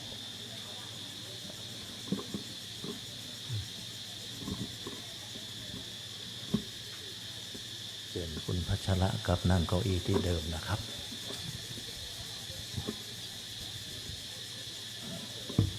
ปอนมา ครับปอนในเบื้องต้นก่อนนะครับนะ มาเบื้องต้นก่อนนะตั้งใจครับตอนตีไม่เนอยะถาวาลีวหาปุลาปาริปุเรนติสังกาลังเอวเมวะอิโตตินังเปตานังอุปกรรมปฏิอิจิตังปฏิตังตุมหังกิปะเมวะสมิจจันตุสัพเพปุเรนตุสังกปาจันโทปนารโสยถามณิโจติลโสยถาเอวังหนตุดีลีอาจารย์ในวันนี้ก็เป็นวันดีสลีสุภามังกลาอันประเสริฐลำเดิดยิ่งกว่าวันและยามตั้งหลายเหตุว่าละวิสังขารปีเก่าก็ข้ามล่องพ้นไปแล้วปีใหม่แก้วพยาวันมาหลอดมาถึงบัดนี้ไม่มีสำนักศรัทธาและมูลศรัทธาตั้งไปในและไปนอกตั้งไปในไม่มีพระเดชพระคุณท่านพระอาจารย์ท่านเจ้าคุณภาวนาธรรมาภิรัตน์เป็นประธานพร้อมโดยคณะพระภิกษุสงฆ์สามแม่เณรแม่ชีโยคีอุปาสกะอุปาสิกาทั้งหลายจุผู้จุคนตั้งไปนอกหมายมีแม่หลวงบ้านลำเปิงเป็นประธานเป็นเก้าพร้อมด้วยญาติทั้งหลายน้อมทำมายังไทยวัตถุไทยธรรมและพระธรรมเทศนาอานิสงส์ปีใหม่เพื่อจะกระทำบุญอุทิศส่วนบุญส่งกุศลมวลหมู่นี้ไว้กับตนกับตัวไปภายภาคหน้าเทบุตรเทวดาเจ้ากรรมในเวรปอเกิดไม่เกิดบรรทบุรุษปู่ย่าตายายปิตามารดาครูบาอาจารย์ผู้มีพระคุณญาติก็ดีบ่ใจญาติก็ดีตลอดถึงสรรพสัตว์สัพพะวิญญาณเปรตอสุรกายสัมภเวสีญาติกาวงศาคณาญาติให้ได้รับส่วนบุญส่งกุศลในตีมากาละวันนี้ยามนี้และให้มาปกปักรักษายังตนตัวแห่งเจ้าสำนักศรัทธาและมูลศรัทธาทั้งหลายเพื่อเปิดป้นสัพพะกังบนอนตรายต่างๆนานาเป็นต้นวัดสัพพทุกข์สัพพโศกโลกภัยสัพพเคราะห์เสนียดจันไรนพขาดนพเคราะห์อาทิตย์จันทร์อังคารพุธพฤหัสศุกร์เสาร์เฮือขาดเฮือเคลื่อนเฮือไหลไปกับน้ำเฮือดับไปกับไฟเป็นต้นว่าเคราะห์ปีเคราะห์เดือนเคราะห์วันยามมาเมื่อคืนเมื่อวันเมื่อหันเคราะห์ตามหน้าตามหลังเมื่ออู้เมื่อจาเคราะห์เมื่อเคราะห์ใครวันตกเหนือออกใต้เฮือระงับกับหายเฮือเป็นไปโดยอายุปีอายุเดือนอายุวันอายุยามจกปีจกเดือนจกวันจกยามไปใจคิดปรารถนาสิ่งใดขอได้ดังกรรมมักกรรมปรารถนาจุเยื่องจุประการเฮือได้อยู่กั้มจุศาสนาจุผู้จุคนสมดังกรรมภาษาบาลีว่าสัพพิติโยวิวาจันตุสัพพะโลโกวินาสันตุมาเตภวันตุนตรายโยสุขีทีกายุโกภวะอาภิวัฒนาสีสนิจจังมุตตาปจายโนจันตาโลธรรมวัฏันติอายุวันโนสุขังภะลังสาธุสาธุสาธุ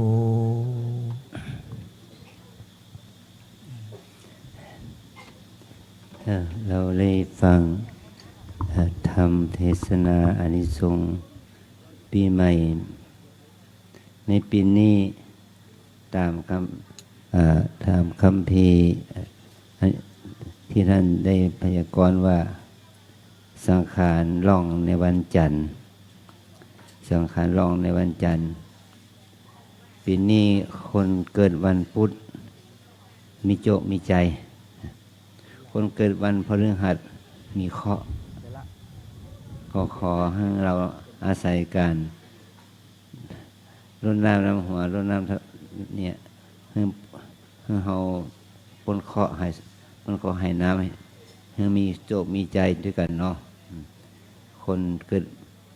วันพุธเป็นว่ามีโจเปิดวันศุกร์มีเคราะห์เราก็เคาะเอาคนเคาะเอาไปให้มนต์ให้เสียงกับการที่เราได้มาทำบุญในวันนี้เนาะเราจังหลายให้ทำอานิสงส์เป็นการมีการสอนชีวิตของคนเรานั้นจงอยู่ด้วยความไม่ประมาทไม่ว่าจะอยู่ในวัยไหนที่ท่านได้กล่าวถึงธรรมอันนี้นี่ก็มีพระพรหมได้มาถามปัญหาธรรมกับธรรมบาลกุมารธรรมบาลกุมารนี่เป็นคนที่มีบารมีมีบุญท้าวมหาพลก็รู้ว่าเขาจะได้ไปเป็นเทวดาในเมืองจันฟ้าแหละแต่จะไปแย่งฐานะของตำแหน่งของพระพรหมนี้ไปเพราะให้นั้นพระพรหมมันจึงมาถามปัญหาธรรมของให้แก่ธรรมบาลนี้3 ข้อข้อที่ 1ไปถามว่าตอนเช้าสลีอยู่ที่ไหนตอนกลางวันสลีอยู่ที่ไหนและตอนค่ำตอนนอนตอนสลีอยู่ที่ไหนในธรรมบาลพระพรหมให้เวลาแก่ในธรรมบาลไขปัญหาใน7 วันในธรรมบาลก็คิดมาออกเลยไปนอนใต้ต้นไม้ไม่ก็ว่าโปงอะไรแต่อย่างนั้นแหละก็ได้ไปฟังนกอินทรีห้องนกอินทรีเนี่ยได้คุยกันว่าพรุ่งนี้จะไปหาอาหารที่ไหนนกอินทรีตัวแม่นะก็บอกว่าอย่าไปเดือดร้อนอะไรล่ะพรุ่งนี้เราอาศัยซากสังขารของในธรรมบาลแล้วเราจะได้กินเนื้อของในธรรมบาลเพราะว่าเขาตอบปัญหาธรรมของพระพรหมไม่ได้ก็พระยกนุนทรีจึงถามว่าปัญหามันว่าอย่างไรปัญหาว่าตอนเจ้าสลีอยู่ที่ไหนตอนกลางวันสลีอยู่ที่ไหนตอนค่ำสลีอยู่ที่ไหนแล้วคำตอบมันก็คือว่าตอนเจ้าสลีอยู่ที่หน้าตอนกลางวันสลีอยู่ที่อกตอนค่ำสลีอยู่ที่เท้าในธรรมบาลได้รับทราบปัญหาคำตอบแล้วก็เอาไปตอบพญาพรหมพญาพรหมการมีความพ่ายแพ้ถึงกับตัดศีรษะตัวเองบูชาธรรมนั่นแหละจึงเป็นประเพณีที่ว่าแห่เสียนพระพรหมด้วยที่ว่าแล้วปริศนาธรรมตัวนี้มันเกิดขึ้นเพราะเหตุใดคำตอบมันมีปัญหามันมีข้อธรรมที่ซับซ้อนอยู่ในที่นี้ได้อย่างไรก็เพราะว่าตอนเช้าสีอยู่ที่หน้านั้นหมายถึงว่าคนเราตื่นขึ้นมาแล้วทำอะไรร่างหน้ามันบ่มีสีผู้มาเหมือนกับคนเราเกิดมาแล้วแต่ว่าบ่ได้ศึกษาเราเรียนบ่ได้ทำให้ตัวเองเป็นหน้าเป็นตาแก่ครอบครัวมันบ่มีสีหมายความว่าลูกหลานเรานี้ถ้า ไม่มีการศึกษาเราเรียนเนี่ยจะไปอุวัดเขาคนอื่นกับบ่ได้แต่ถ้าลูกหลานของเราเป็นคนดีเป็นคนดีมีความรู้จบปริญญามีการมีงานทำเป็นรับเป็นฐานในปฐมวัยเนี่ยถ้าพ่อแม่ไปพบกันก็จะอู้ถึงเรื่องลูกว่าลูกของเธอเรียนอะไรเรื่องของเธอจบอะไรเนี่ยพ่อแม่ก็จะตอบได้พ่อแม่ก็จะหน้าบานหน้ามีสีถ้าลูกตนเองในปฐมวัยเนี่ยเป็นคนอันธพาลเป็นคนที่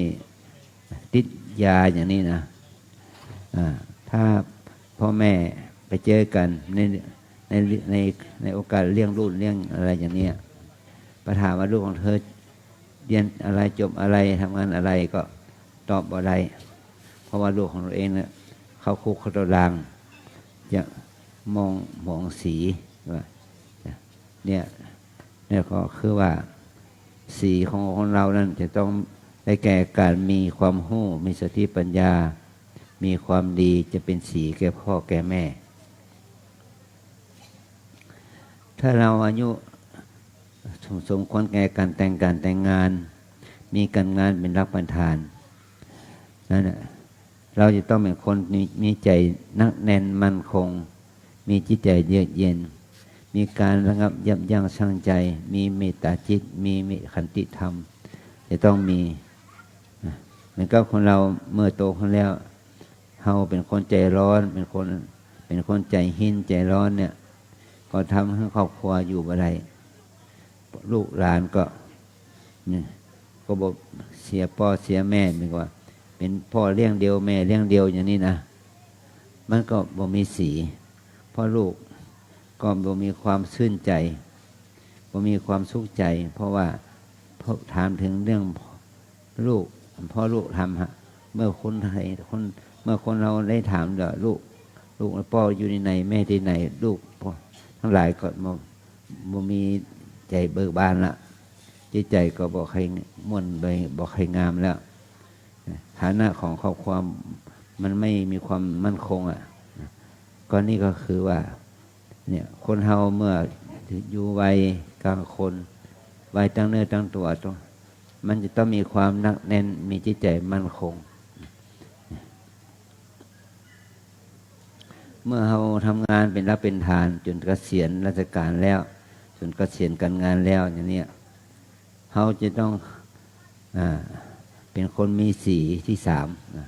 ว่าสีที่สามก็คือว่าก่อนนอนมีสีร่างเท้าก่อนนอนเนี่ยเพราะว่าถ้าเราอายุมากแล้วบ่มีคุณธรรมบ่มีศีลธรรมบ่มีจริยธรรมบ่มีบุญบารมีก็ทำมาให้เขาเนี่ยบ่มีสีว่าคนเราเมื่อโตขึ้นแล้วเราบ่มีสติบ่มีสมาธิบ่มีความดีงามบ่มีบุญกุศลเนี่ยก่อนนอนกันถึงว่าก่อนตายนั่นแหละถ้าคนเราก่อนตายแล้วเขาก็ล้างเท้ามันถึงว่าชำระทางไปสู่ปรโลกชำระหนทางไปสู่ปรโลกด้วยการบำเพ็ญทานรักษาศีลภาวนาอันนี้3 สีนี่มันอยู่ได้เกิดในวัยของเขา3 วัยปฐมวัยสีอยู่ที่หน้ามัชฌิมวัยสีอยู่ที่อกหมายความว่าต้องมีความหนักแน่นมั่นคงในการทำกิจกรรมการงานการประพฤติปฏิบัติปัจฉิมวัยสีอยู่ที่เท้าเมื่อเราถึงแก่เท่าแล้วเราต้องชำระเท้าชำระหนทางไปสู่ปรโลกให้สะอาดเนี่ยคือทำทั้ง3 อาการนี้เราทั้งหลายจงได้พิจารณาว่าในสังคมเราในปัจจุบันนี้ก็เหมือนกันเราจะต้องมีคุณธรรม3 ประการนี้ว่าเมื่อเป็นหนุ่มเมื่อเป็นเด็กเมื่อเป็นหนุ่มสาวเราต้องศึกษาเราเรียนให้จบปัจจุบันนี้คนเราเรียนจบง่ายน้อยหนึ่งปริญญาตรีปริญญาโทปริญญาเอกแล้วเราทำงานมีการมีรักมีฐานตั้งเนื้อตั้งตัวใดในวัยที่อยู่ในวัยกลางคน เมื่อเราสูงอายุแล้วก็ต้องเข้าหาธรรมะ เข้าประพฤติปฏิบัติธรรมะเพื่อให้เป็นที่พึ่งทางด้านจิตใจของเราสืบต่อไปนะอันนี้จึงเป็นธรรมะสามอาการเนี่ยเป็นคุณธรรมอันประเสริฐนะขอเราทั้งหลายได้นำเอาธรรมะนี้ไปพิจารณาว่า1 ปีที่ล่วงแล้วมาเนี่ย365 วันเราได้ประพฤติบัติ3 สีนี่ได้ดีหรือยังเมื่อเราอยู่ในวัฏฏมวัยวัยอายุประมาณไม่เกิน25 ปีเนี่ยเราเรียนจบความปริญญาอะไรหรือยังเนี่ยมีความรู้อะไรพอที่จะอวดเพื่อพ่อแม่ไม่อวดหรือยังเมื่อเราเข้าสู่มัชฌิมวัยเป็นวัยตั้งแต่25 ปีถึง45 ปี50 ปีเนี่ยเรามีฐานะที่ไปอวดคนอื่นหรือยังเมื่อเราอยู่ปัจฉิมวัยอายุ60 70 80 ปีเรามีคุณศีลคุณธรรมคุณบารมีธรรมไปอวดเพื่อนพ้องญาติมิตรของเราหรือยังเราบอกว่าแก่เท่ามาลายแก่เข้ามาไล่มีความดีอะไรเขาก็วัดตัวบ่ได้เนาะว่าเขามีความรับผิดชอบหน้าที่ของเราในหน้าที่ของเรานั้นดีหรือไม่นี่นะอาจารย์ก็ขออนุโมทนากันท่านพระครูประหลัดนพพันธ์ธิตธรรมโมผู้แสดงพระธรรมเทศนาอานิสงส์ปีใหม่ให้แก่พวกเราศรัทธาสาธุชนทั้งหลายได้รับฟังในวันนี้ขออนุโมทนาบุญด้วยกันนะอันนี้ต่อไปเราจะได้เจริญพระพุทธมนต์เนาะพุทธมนต์เพื่อน้ำมนต์ของเขาเป็นน้ำพระพุทธมนต์ที่มีอานุภาพเป็นน้ำพระปริตน้ำมนต์น้ำพระปริตเนี่ยเขาจะได้เอาไปส่งพระพุทธพระบาทพระธาตุพระธรรมไปด้วยกันเอาไปส่งครูบาอาจารย์เอาไปส่งผู้มีศีลมีธรรมอะไรก็แล้วแต่นะเขาก็จะได้เอาน้ำพระน้ำมนต์เนี่ยเอาไปส่งเราก็จะได้ถือว่าน้ำนี้เป็นน้ำได้ที่เราได้ผ่านกิจกรรมในพิธีแล้วจึงจะสมควรที่จะเอาไปส่งน้ำพระธาตุเอาไปส่งน้ำพระพุทธรูปสืบต่อไปเนาะขอต่อไปขอให้มรรคนายกได้อาราธนาพระปริตวิปติปฏิภาหายะสัพพสัมปติสิทธิยาสัพพทุกขวินาศายะปริตังพรูทะมังคลังวิปติปฏิภาหายะสัพพสัมปติสิทธิยาสัพพพยวินาศายะปริตังพรูทะมังคลังวิปติปฏิภาหายะสัพพสัมปติสิทธิยาสัพพโรคะวินาศายะปริตังภูทะมังคะลังสัมมันตาจักวาลิสุอัตตระคชันตุเทวตาขอเชิญเหล่าเทพยดาในรอบจักรวาลทั้งหลายจงมาประชุมพร้อมกันในสถานที่นี้สัทธมังมุนิราชสาสุนันตุสักขโมคทังจงฟังซึ่งพระสัทธรรมอันให้สวรรค์และนิพพานของพระสัมมาสัมพุทธเจ้าผู้เป็นเจ้าแห่งมุนีสักเคกาเมจารูเปคิริสิขารตาเตจันตริเควิมาเนขอเชิญเหล่าเทพเจ้าซึ่งสถิตอยู่ในสวรรค์ชั้นกามภพก็ดีรูปภพก็ดีและภูมิเทวดาซึ่งสถิตอยู่ในวิมานเหนือยอดเขาและเขาขาดในอากาศก็ดีที่เปรเทจะคาเมตรวนคาเนอารมวทุมหิเก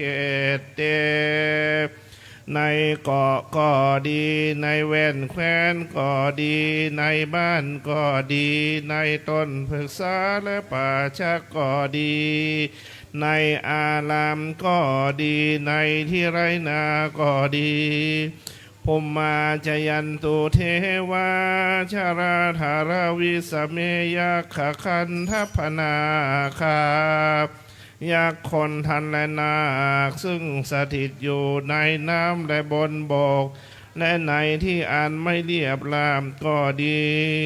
ติทันตาสัมติเกยังมุนิวรวัจนังสาทโวเมสุนัมตุซึ่งสถิตอยู่ในที่ใกล้เคียงจงมาประชุมพร้อมกันในสถานที่นี้คำใดเป็นคำสอนของพระมุนีผู้ท่านประเสริฐท่านสัตบุตรทั้งหลายจงสดับคำนั้นแห่งข้าพเจ้าธรรมสวนกาโลอายัมภาทันตาดูก่อนท่านผู้เจริญทั้งหลายการนี้เป็นการควรฟังธรรมธรรมสวนกาโลอายัมภาทันตาดูก่อนท่านผู้เจริญทั้งหลายการนี้เป็นการควรฟังธรรมธรรมสวนกาโลอายัมภาทันตาดูก่อนท่านผู้เจริญทั้งหลายการนี้เป็นการควรฟังธรรมนะโมตัสสะภะคะวะโตอะระหะโตสัมมาสัมพุทธัสสะนะโมตัสสะภะคะวะโตอะระหะโตสัมมาสัมพุทธัสสะนะโมตัสสะภะคะวะโตอะระหะโตสัมมาสัมพุทธัสสะนะพุทธังกาลานังคัจฉามิธัมมังสรณังคัจฉามิสังฆังสรณังคัจฉามิทุติยัมปิพุทธังสรณังคัจฉามิทุติยัมปิธัมมังสรณังคัจฉามิทุติยัมปิสังฆังสรณังคัจฉามิตติยัมปิพุทธังสรณังคัจฉามิตติยัมปิธัมมังสรณังคัจฉามิตติยัมปิสังฆังสรณังคัจฉามิสัมพุทเทอันทวิสัญจทวันทัสสัญจสหัสสะเกปัญจสัทธัสสะหัสสานินามามิติลัสสะอะหังเตสังธัมมันจะสังฆัญจะอาทะเลนะนามามิหังนามการานุภาเวนะหันตัวสัพเพปัตตเวอเนกาอันตรายาปิเว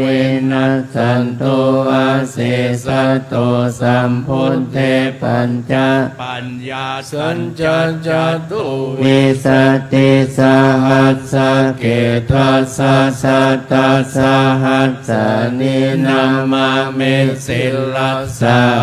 หังเตสังธัมมันจะสังฆัญจะอัตถะเลนะนามามิหังนามาการานุภาเวนะหันตัวสัพเพอุปัฏฐเวอเนกาอันตรายาเปเวนัสสันโตอาเสสะโตสัมพุทเทนะวุตตรัสสะเตอันตจัตตาริสัสสะหัสสะเกวิสติสัตตสหัสสะนินามามิสิรัสสะหังเตสังธัมมันจะสังฆัญจะอาทะเรนะนามามิหังนามาการานุภาเวนะหันตัวสัพเพปัตต ทเว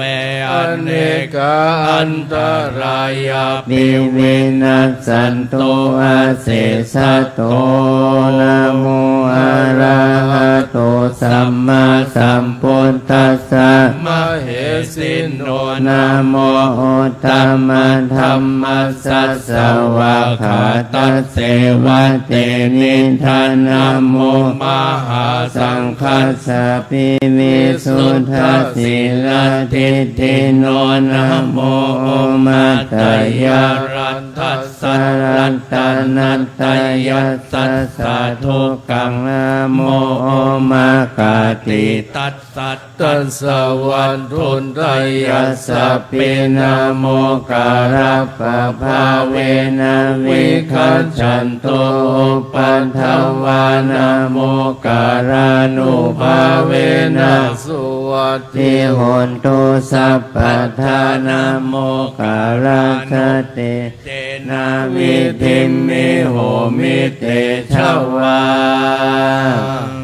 ธรรมจักรเอวัมเมสุตังเอกังสัมมายังภะคะวาภาราณสียังวิหารติอิสิปตะเน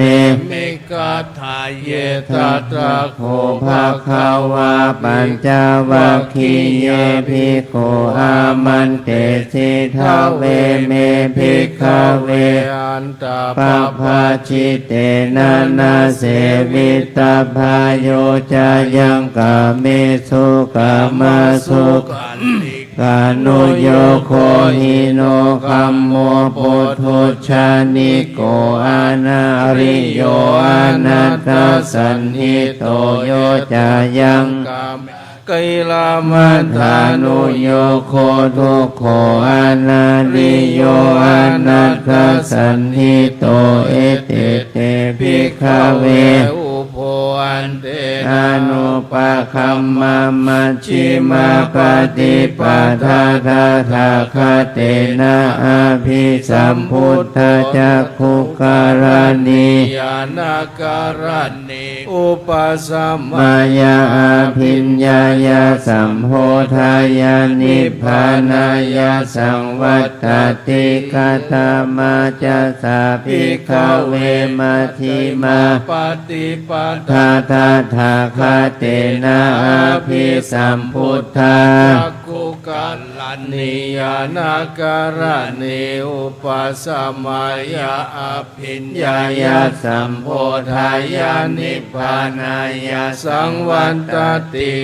ยาเมวะ อริโย อัตถังคิโกมัคโคสยทิทังสัมมาทิฏฐิ กัมมา สังคัปโปสัมมาวาจาสัมมากัมมันโตสัมมาอาชีโว สัมมาว วายาโมสัมมาสติสัมมาสมาธิอายังโพสาภิกขเวมัชฌิมา ปฏิปทา ทาทาทาคาเตนะอาภิสัมพุทธาจักขุการณี ยานาการันนิอุปสัมม มายาอาภิญญายาสัมโพธายานิพพานายาสังวัตติอิทังโภปนาภิกขเวทุกขังอริยสัจจัง จติ ปิทุกขาชาราปิทุกขามารณัมปิทุกขังโสกปาริเทว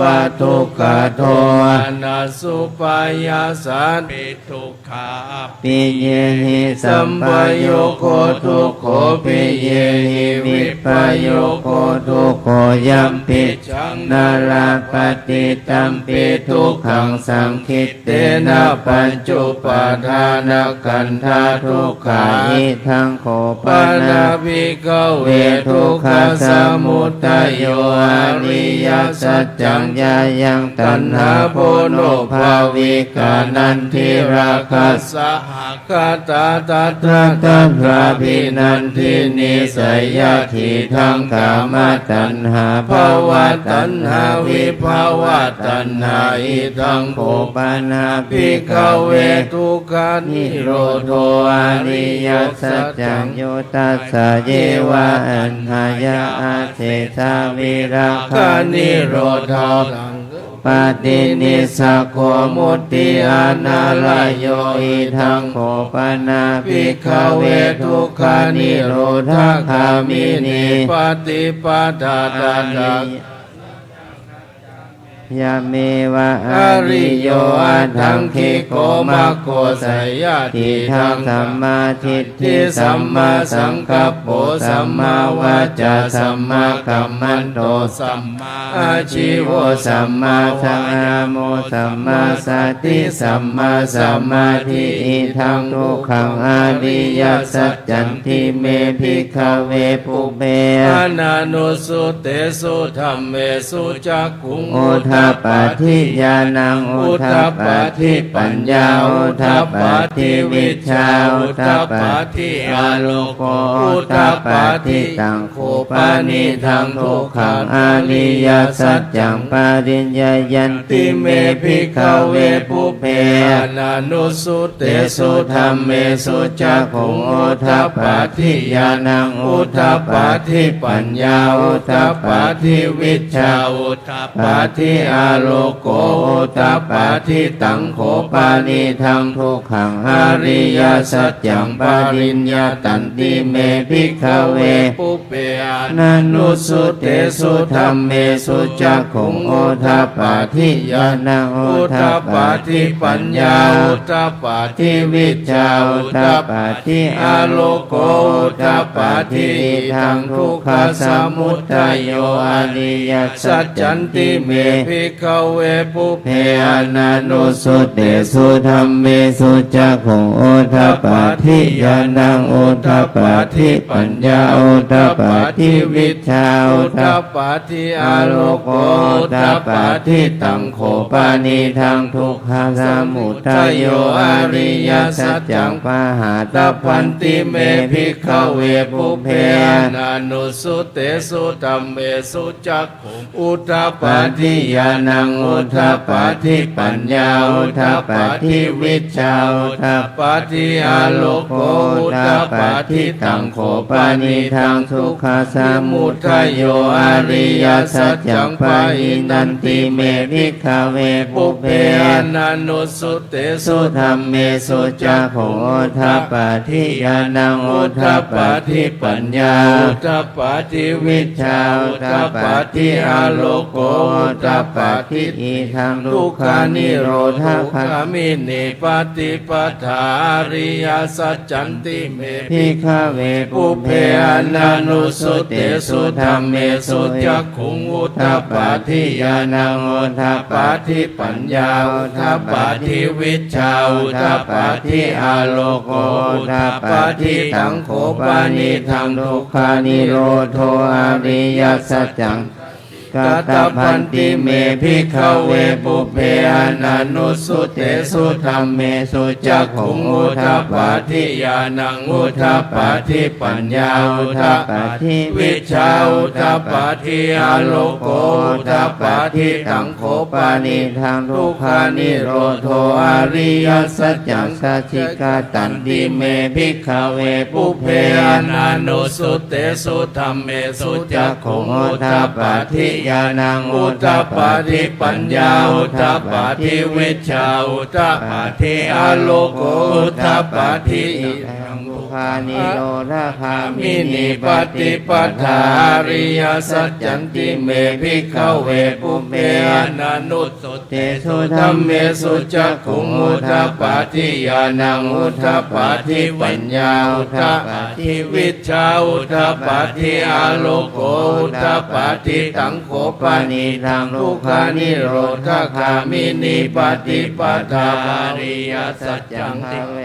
พันติเมภิกขเวปุเพอนานุสุเตสุธัมเมสุจักขุงอุทปปาทิญาณังอุทปปาทิปัญญาอุทปปาทิวิชชาอุทปปาทิอาโลโกอุทปปาทิตังโขปานิทังทุกขานิโรธคามินีปฏิปทาอริยสัจจังภาวิตันติเมภิกขเวปุเพอนานุสุเตสุธัมเมสุจักขุงโอทปปาทิญาณังโอ ทัปปะทิปัญญาอุทธัปปะทิวิชชาอุทธัปปะทิอาโลโกอุทธัปปะทิยาวกีวันจะเมภิกขเวปุเพอานันนุสุเตสุธัมเมสุจักขุงอุทธัปปะทิญาณังทัปปะทิปัญญาอุทธัปปะทิวิชชาอุทธัปปะทิอาโลโกอุทธัปปะทิยาวกีวันจะเมภิกขเวอิเมสุจตุสุอาริย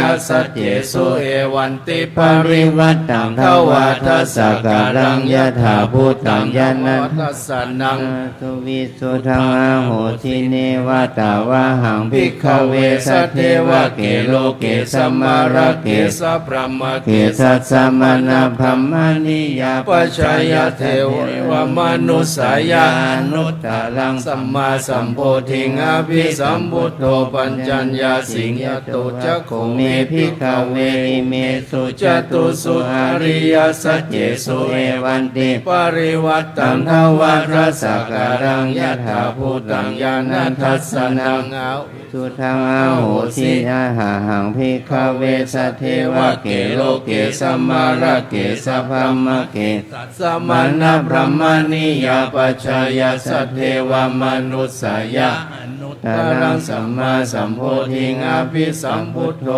ยังยะสิยานันจะปานาเมทัสสนังอุทธัปปะทิอาคุปปะเม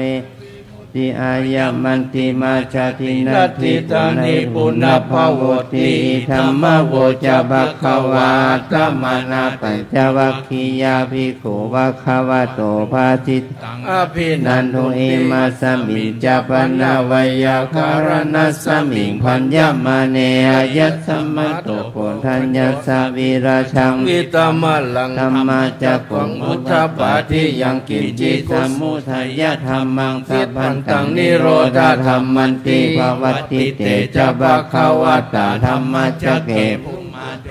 สัทธามานุสาเวสุงกิตัมบัคขวัตตาภาลานาสิยังอิทิปัตตะเนมิคาทาเยอนุตตรังสัมมาจักขังภวัตติตังอปฏิวัตติยังสัมมาเนนาวาพรหมเนนาวาเทเวนาวามาเรนาวาธรรมุนาวาเกนะจิวาโลกัสสมินติ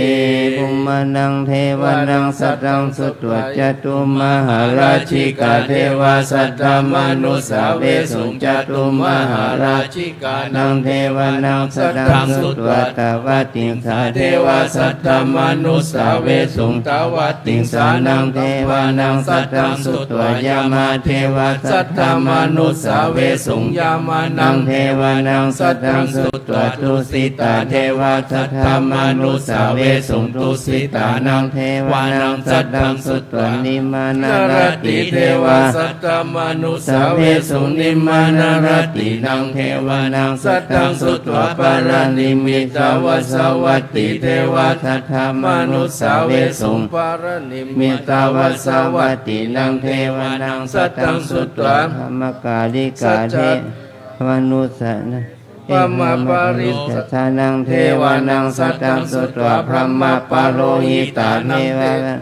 มนุสาเวสุพมะปโรหิตานังเทวานังสัตตังสุตวามหาพรหมาเทวาสัทธามนุสาเวสุมหาพรหมานังเทวานังสัตตังสุตวาปริตาภาเทวาสัทธามนุสาเวสุปริตาภานังเทวานังสัตตังสุตวาอัปปมานาภาเทวาสัทธามนุสาเวสุอัปปมานาภานังเทวานังสัตตังสุตวา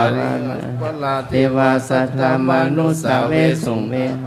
ทานังเทวานังสัตตังสุตวาปริตาสุภาเทวาสัตตมนุสาเวสุปริตาสุภานังเทวานังสัตตังสุตวาพรหมนาภาเทวาสัตตมนุสาเวสุอัปปมานาสุภานังเทวานังสัตตังสุตวาสุภกินนาหกาเทวาสัตตมนุสาเวสุสุภกินนาหกานังเทวานังสัตตังสุตวาเมหะพลาเทวาสัตตมนุสาเว สุงเวห ปาลานังเทวานังสัตตังสุตวาอวิหาเทวาสัทธมนุสสาเวสุงอวิหานังเทวานัง สัตตังสุต ตัวอาตัปปาเทวาสัทธมนุสสาเวสุงอาตัปปานังเทวานังสัตตังสุตวาสุทัสสะเทวาสัทธมนุสสาเวสุงสุทัสสะนังเทวานัง สัตตังสุตวา สุทัสสีเทวาสัทธมนุสสาเวสุงสุทัสสีนังเทวานังสัตตังสุตวาคานิกาเทวามนุสสาเวสุงเอตัมภะคะวะตาภารณสียังอิสิปัตตเนมิคาทาเย อนุตตรัง ธรรมจักขังภวัตติตังอปฏิวัตติยังสัมมเนนวะพรหมเนนวะเทเวนวะมาเลนวะเกณะวินาจิวาโลกัสสมิทติอิติหะเตนะคาเนนะเตนะโมโหเตนะยวะธรรมโลกา สัตโตอาภุ คาทิอายัญจาสหัสหสี โลกธาตุสังกัมปิสัมภกัมปิ สัมภเวทีอัปป ม ม โน โน จาโอลาโล โอมาโสโล โล เก ปัตตอุลาโห สิ สิ อาดิกเมวะเทวานังเทวานุภาวัง อัตตะโกภะคะวาอุตานังอุตานอัญญาสิวัตตโภกนทัญโยอัญญาสิวัตตโภกนทัญโยติ อิติหิทังอายัสสัมมันโตโกดัญญัตโก กุณ ดั ทั ญ ญ โย ญาวิ เววะนามังอ ม โห โห สิ สิ ติ เทวนาจะพา ลา ลา นั นั ง ง ปั ปั น น ดิ ดิ ตา ตา นั นั น น จะ จะ เส เส ว ว นา นา บู บู ชา ชา จะ จะ ปู ปู ช ช นี นี ยาย า นั นั ง ง เอ เอ ตั ตั ม ม มั มั ง งคัลลมุตตมัง ปันดิโรปเทสวะโสจะปุ ปุเพจักตตาปุญญาตาตัสสัมมาปณิทิจาเอตัมมังคัลลมุตตัมพาหุสัจจันจะสิปัญจวินโยจะสุสิกขิโตสุภาสิตาจยาวาจา เอตัมมังคลามุตตมังมาตาปิโตปัฏฐานังพุทธธารัสสะสังฆโห อ อ นา นา คุ คุ ลา ลา จะ จะ กั กั ม ม มันตา เอตัมมังคลามุตตมังทานันจะธรรมจาริยาจยาตกานั นั น น จะ จะสังฆาโห อนาวัจจานิกัมมานิเอตัมมังคลามุตตมังอารติวิรติ ปาปา มั มั จจาบานาจะสัญญาโมอัปปมาโทจะตัมเมสุเอ ตัมมัง คลามุตตมังคารโวจะนิวาโตจะสันตุติจะกัตตัญ ยุตตากาเลนะธรรมัส สวรรณังเอตัมมังคลามุตตมังคันติจะโสวะจะสัตตสมานานันจะทัสสนังกาเลนะธรรมสกัจฉาเอตัมมังคลามุตตมันตโพจะพระมจาริยัญจาริยสัจจานัตสนังนิพพานะ สัจจิ กิริยาจาเอตัมมังคลามุตตมังพุทธัสสะโลกัตตัมเมหิจิตตังยัสสนกัมปติอสุกังวิราชังเขมังเอตัมมังคลามุตตมังเอ เอ ต ตาทิสานิกัตตวานัส สัพพธรรมปราชิตาสัพพตสดติกัจฉันติตันเตสังมังคันมุตตมันติมหามังคลาสุตตัง กินจีวิ วิ ต ตังอิตวาอุรังวาสกเกสุวายังรัตนังปานิตัง นา นา โน โน สัมมังอาทิตทาคเตนา อิ อิ ตั ตั ม ม ปิ ปิ พุ พุ ท ท เท เท ร รั ต ต นั นั ง ง ปา ปา นิ นิ ตั ตั ง ง เอ เอ เต เต นะ นะ สั สั จ จ เจ เจ นะ นะ สุ สุ วั วั ต ต ติ ติ โห โห ตุ ตุ ข ข ยั ยัง ง วิ วิ รา รา คั คั ง ง อ อ ม ม ตั ตั ง ง ปา ปา นิ นิ ตั ตั ง ง ยั ยั ต ต ถั ถั ส ส ส ส กา กา ส ส ก กาย าย า มุ มุ นิ นิ สั สั ม ม มา มา หิ หิ โต โต นะ นะ เต เต นะ นะ ธั ธั ม ม เม เม นั นั ส ส ส ส มั มั ต ต ติ ติ กิ กิ น น จี จี ตั ตั ม ม ปิ ปิ ธั ธั ม ม เม เม รั รั ต ต นั นั ง ง วานิ นิ ตั ตั ง ง เอ เอ เต เต นะ นะ สั สั จ จ เจ เจ นะ นะ สุ สุ วั วั ต ต ติ ติ โห โห ตุ ตุ ยั ยั ม ม พุ พุ ท ท ธ ธ เส เส โต โต ป ป ริ ริ วั วัน น นา นา เย เย สุ สุ จิ จิ ง ง สั สั ม ม มา มา ทิ ทิ มา มา นั นั น น ตาริกัญญามาอุสัมมาทินาเตนะสัมโมนาเวช จ ติ ติ ตั ตั ม ม ปิ ปิ ธั ธั ม ม เม เม รั รั ต ต นั นั ง ง วาว า นิ นิ ตั ตั ง ง เอ เอ เต เต นะ นะ สั สั จ จ เจ เจ นะ นะ สุ สุ วั วั ต ต ติ ติ โห โห ตุ ตุ เย เย ปุ ปุ ค ค ลา ลาน น ตั ตั ส ส สะ ส ตั ตั ง ง ปั ปั ส ส ส ส ต ต ตา ตา จั จั ต ต ตา ตา ริ ริ เอ เอ ตา ตา นิ นิ ยุ ยุ กาก า นิ นิ ห ห น น ติ ติ ทั ทั ก ก ขิ ขิ นาน าย า า สุ สุ กั กั ต ต ตั ตั ส ส สะ สะ สา สาว ว กาก าย ย เต เต สุ สุ ทิ ทิ น น นา นา นิ นิ ม ม หา หา พั พั น น ลา ลา นิ นิ อิ อิ ตั ตั ม ม ปิ ปิ สั สั ง ง เก เก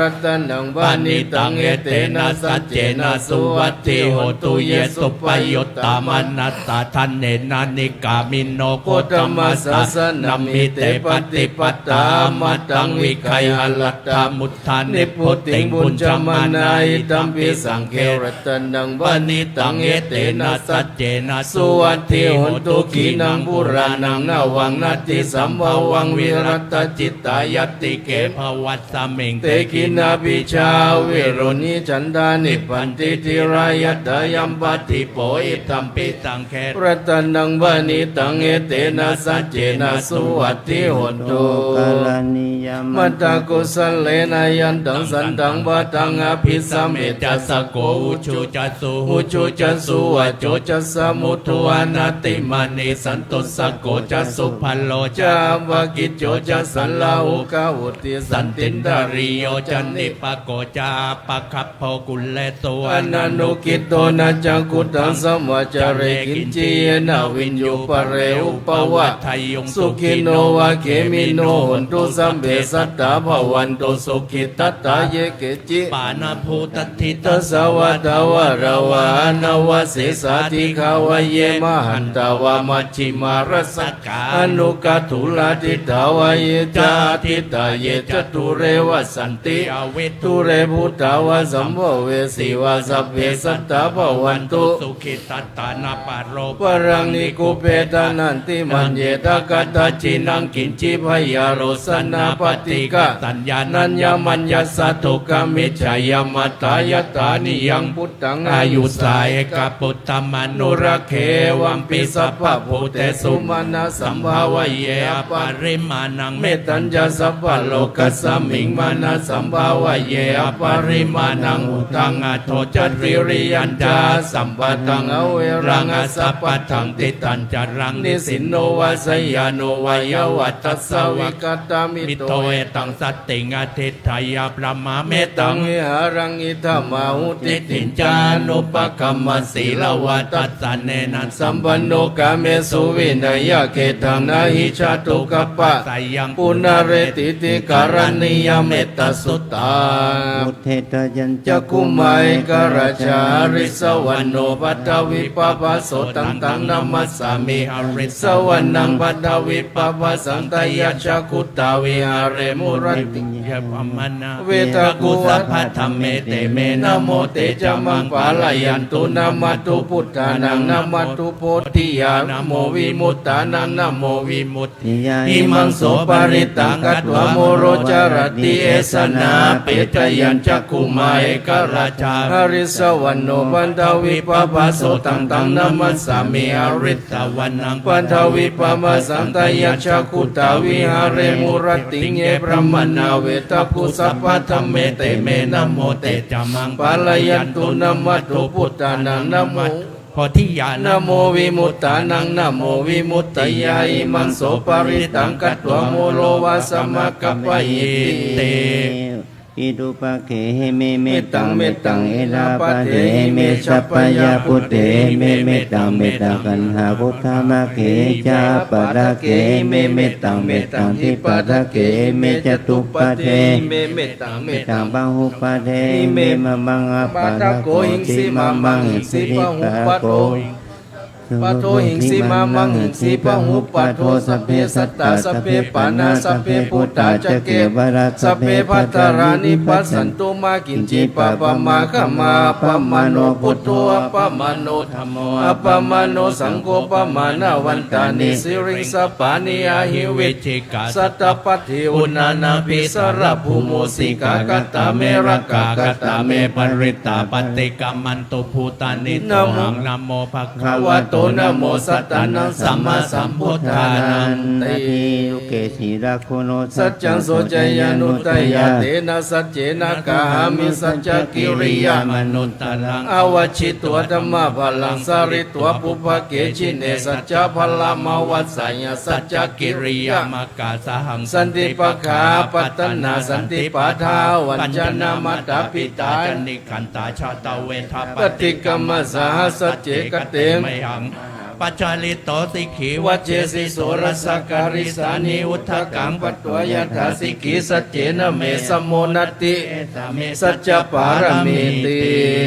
ปิโสภะคะวา อรหังสัมมาสัมพุทโธวิชาจารณะสัมปันโนสุขโตโลกวิทูอนุตตรโรปุริสัตตมสารติสัตตเทวมนุสสานังพุทโธภควาติสวากขาโตภควตาธัมโมสันติติโกอากาลิโกเอหิปัสสิโกโอปัญญิโกปัจจตังเวทิตาโพวินโยอิติสุปฏิปันโนภควโตสาวกสังโฆอุชุปฏิปันโนภควโตสาวกสังโฆยายาปฏิปันโนภควโตสาวกสังโฆสามิจิปฏิปันโนภควโตสาวกสังโฆยติตังจัตตาริปุริสยุคานิอัตถปุริตปุคลายสัพพะวะโตสาวกสังโฆปาหุนายโยปาหุนายโยทักขินายโยอัญชลีการณิโยอนุตตรังปุญญเขตังโลกัสส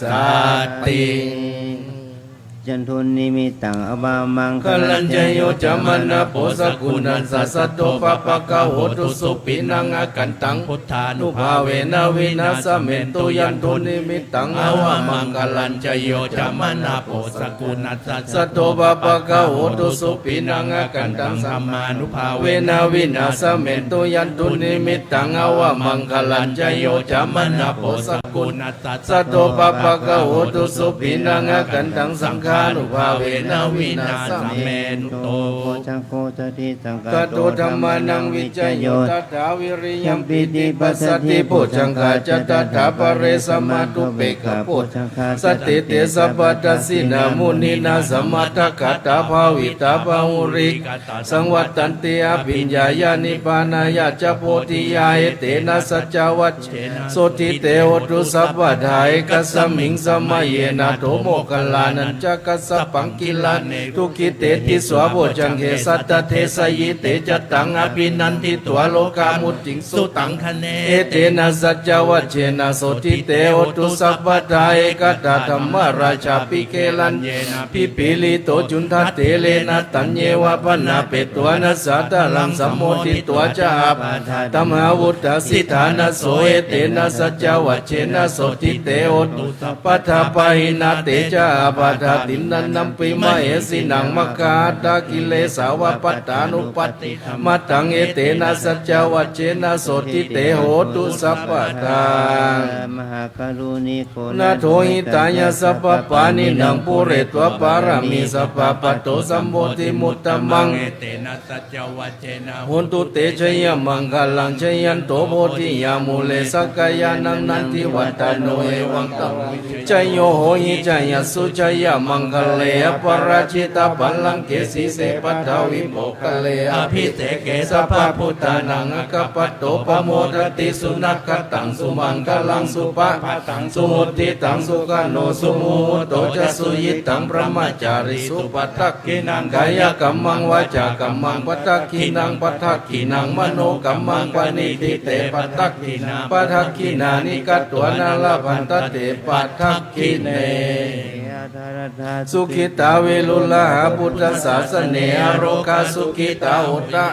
สัพเพหิยติปิสักตัวพุทธรัตนังวสัทธังอุตตมังวรังอิตังเทวามนุสสานังพุทธเตเชนะโสตินานัสสันตุปัตตวาสัพเพตุขาอุปสเมตุเตสักตัวธรรมรัตนังวสัทธังอุตตมังวรังปริราหุปสมานังธรรมเตเชนะโสตินานัสสันตุปัตตวาสัพเพพยาหุปสเมตุเตสักตัวสังฆรัตนังโอสัทธังอุตตมังวรังอาหุนยังปาหุนยังสังฆเตเจนะโสตินานัสสันตุปัตตวาสัพเพโรคาอุปสเมตุเต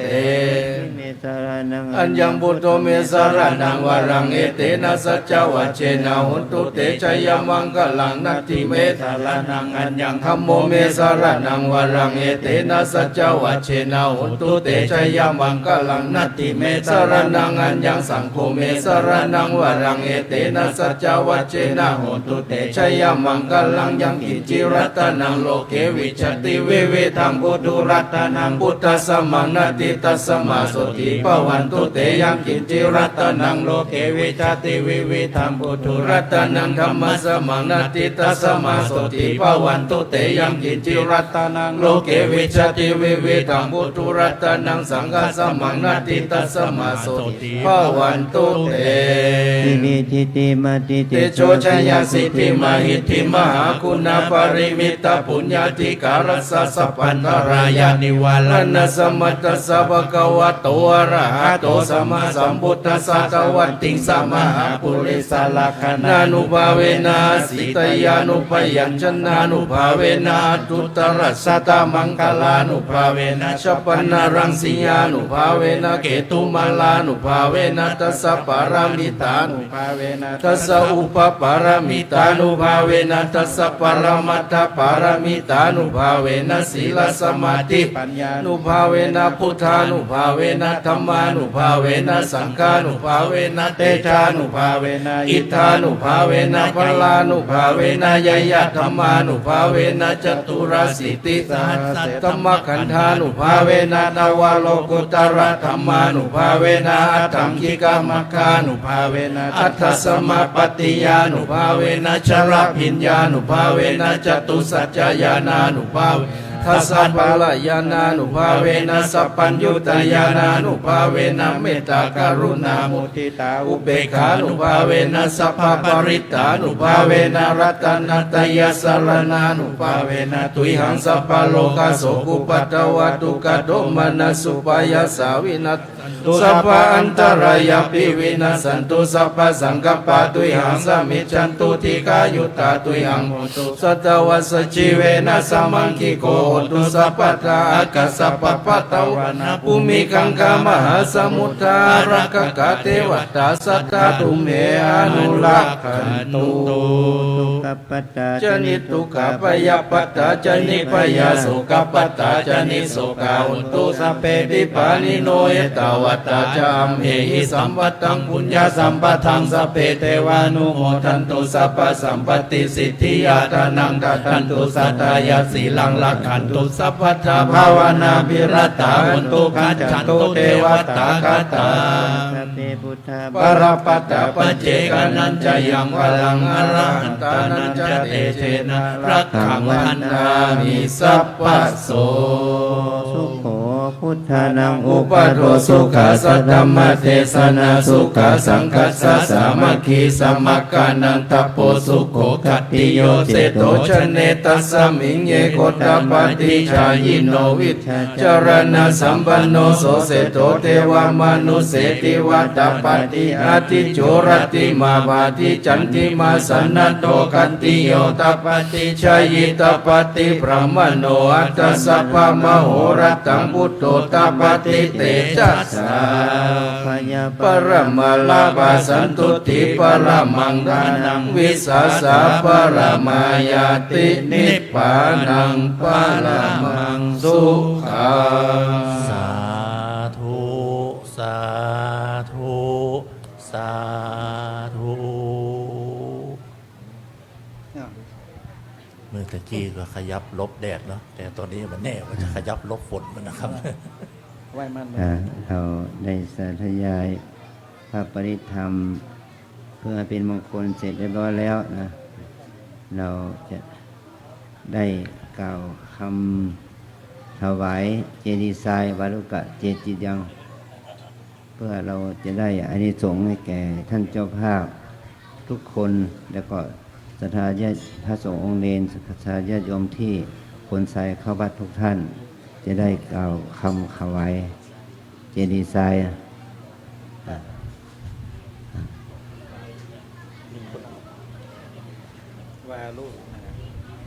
อาจารย์พี่กุ้งมาก่อนครับจะได้อัญเชิญมวลสายสิญจน์ที่กองทรายนะเจดีย์ทรายนะครับเนาะหรือว่าเจ้าคุณอาจารย์จะเมตตาเชิญใครนะครับ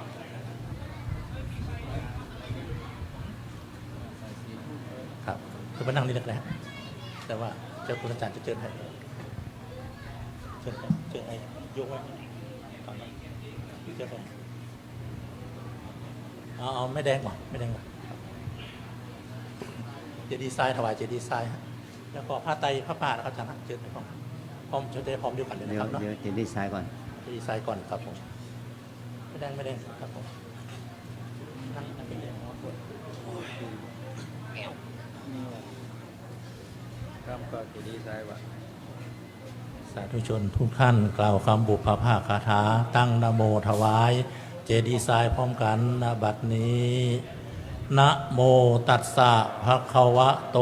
อะระหะโตสัมมาสัมพุทธัสสะนะโมตัสสะภะคะวะโต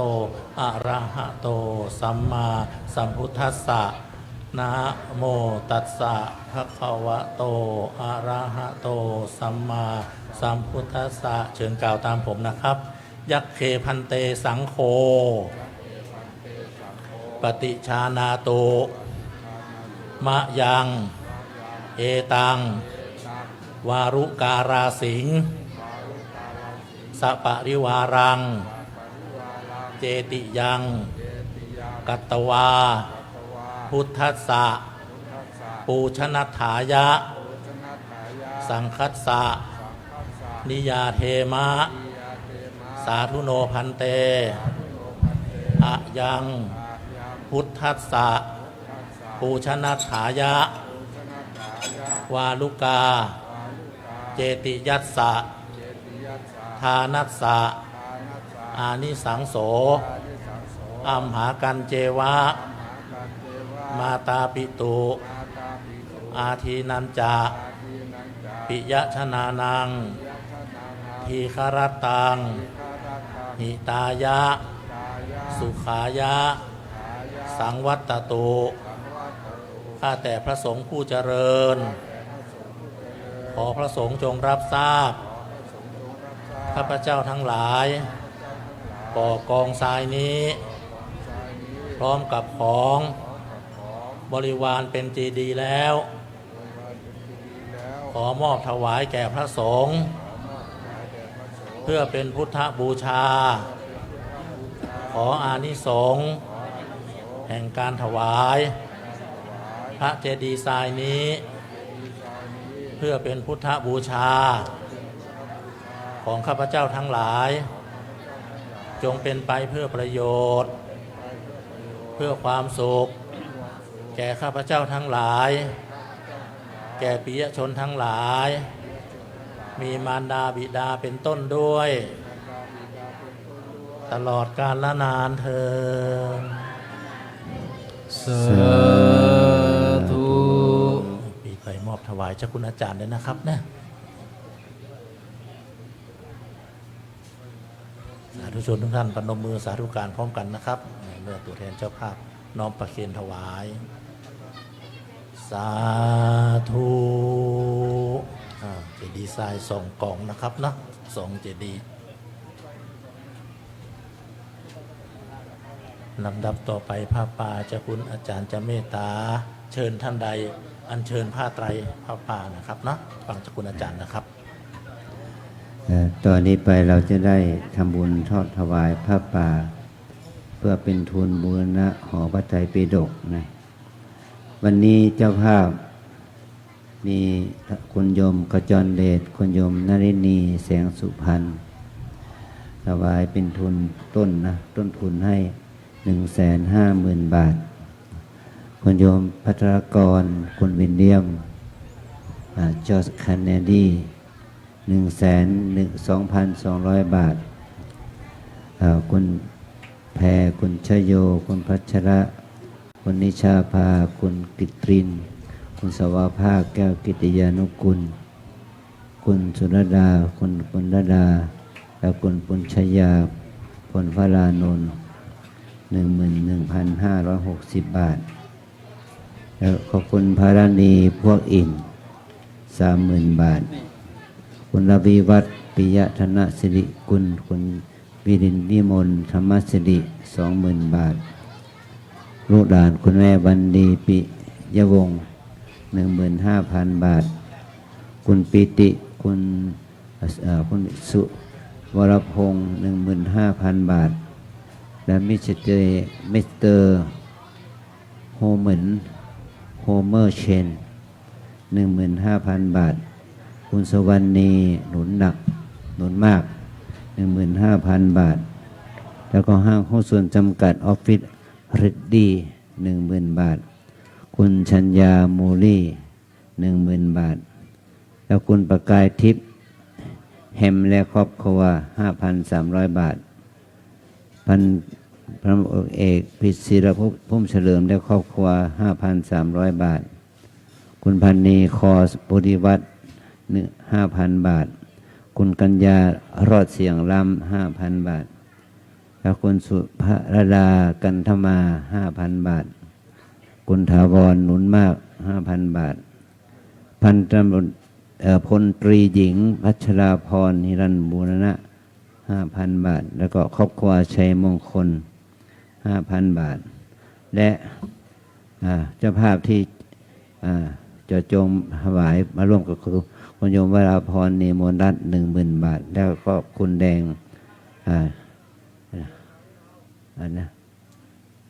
ชื่นพักดีนี่ที่วันชื่นพักดีและครอบครัว 10,000 บาท แล้วก็ศรัทธาสาธุญาติโยมที่มาทำบุญ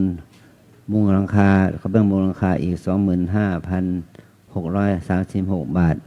แล้วก็นักศรัทธาทั่วไปอีก 141,397 บาท แล้วก็ศรัทธาญาติโยมที่ตั้งใจที่ทำประมาณไม่คนเจียงชิง 4,840 บาท คณะโกโบสถศิลป์อีก 3,900 บาท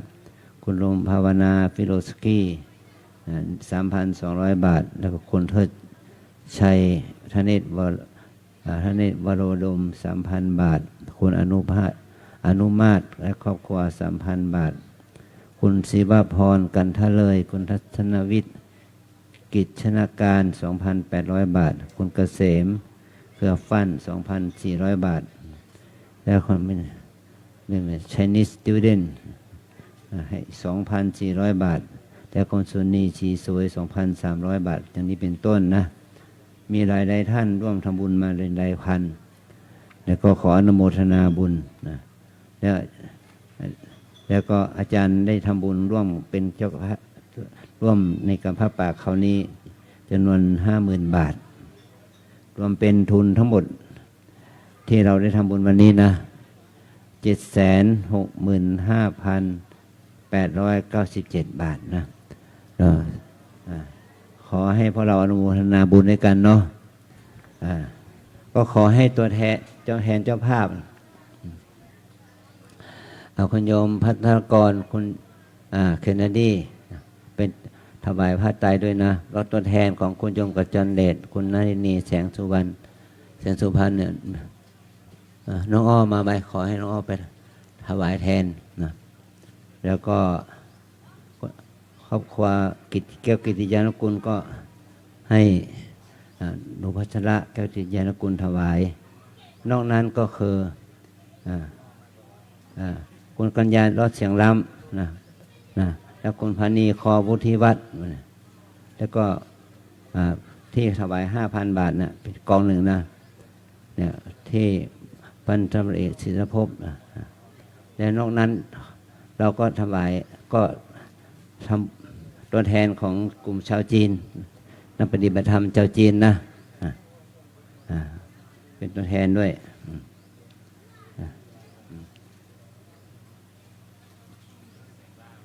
ดร.แสงล่าดร.แสงล่าชัยมงคลดร.แสงล่าชัยมงคลด้วยหรือศรัทธาที่ไม่ได้มานี่แต่ว่าแต่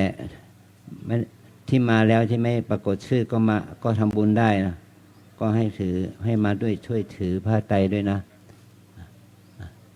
ป้าแดงเป็นตัวแทนอุบาสกโบสถเนี่ยป้าแดงพี่แดงป้าแดงวราพรด้วย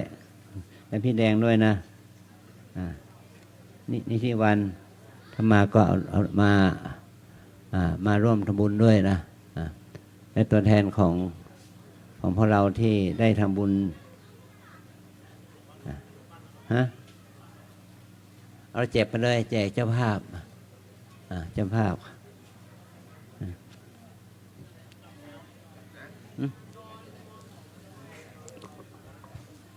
เอาอาจารย์กัญจนาอาจารย์กัญจนาต่อถึงวารังคณาแล้วคนที่แข็งแรงนะสุขภาพดี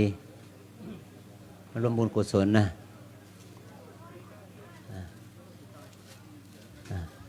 แม่จ้อยด้วยแม่ชีวีรวรรณสุสิกและแม่ชี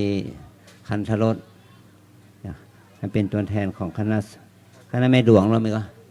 แม่หลวงให้แม่หลวงด้วย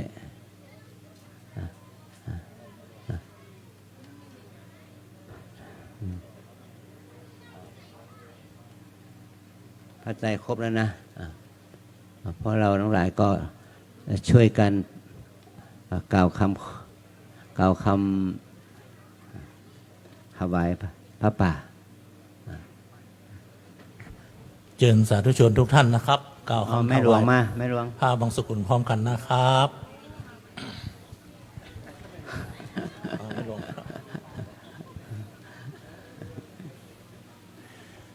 อิมานินะโมขึ้นนะโมเลยตั้งนะโมก่อนนะฝนจะตกดินะโมตัสสะภะคะวะโตอะระหะโตสัมมาสัมพุทธัสสะนะโมตัสสะภะคะวะโตอะระหะโตสัมมาสัมพุทธัสสะนะโมตัสสะภะคะวะโตอะระหะโตสัมมาสัมพุทธัสสะอิมานิมะยังพันเตปังสุกุระจิวรานิสัปปริวารานิภิกขุสังคัสสะโอโนชยามะสาธุโนพันเตภิกขุสังโฆอิมานิปังสุกุระจิวรานิสัปปริวารานิปฏิคันหาตุอัมหากังทีฆรตังหิตายะสุขายะข้าแต่พระสงฆ์ผู้เจริญข้าพเจ้าทั้งหลายขอน้อมถวายผ้าบางสุกุลจีวรพร้อมทั้งของบริวารทั้งหลายเหล่านี้แก่พระภิกษุสงฆ์ขอพระภิกษุสงฆ์โปรดจงรับผ้าบางสุกุลจีวรพร้อมทั้งของบริวารทั้งหลายเหล่านี้ของข้าพเจ้าทั้งหลายเพื่อประโยชน์และความสุขแก่ข้าพเจ้าทั้งหลายแก่ญาติทั้งหลายมีมารดาบิดาเป็นต้นตลอดกาลนานเทินสาธุขอเชิญตัวแทนเจ้าภาพแล้วก็วางผ้าไตรบางสุกุลนะ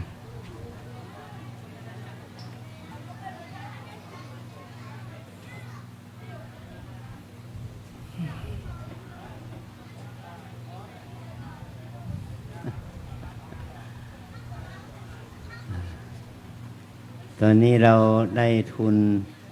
765,000รวมกับเจ้าภาพสมทบ 20,000 เป็น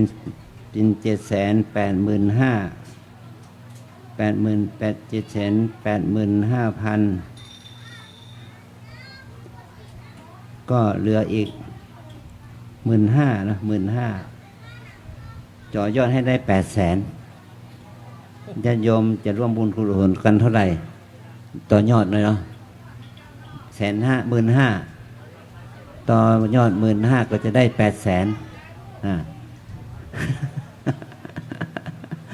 ขอร่วมบุญหน่อยพี่แดงยอดจะได้สำเร็จทำอย่างสำเร็จรุ่งไปหมดเลยเจ้า ข้าเจ้าสาธุโมทนาเอาเจ้าข้างใน15,000บดาเจ้าจะครบ900,000เนาะเจ้าเนาะแม่ก็เจ้าท่านอาจารย์เจ้า800,000เจ้าจะครบ800,000นะเจ้า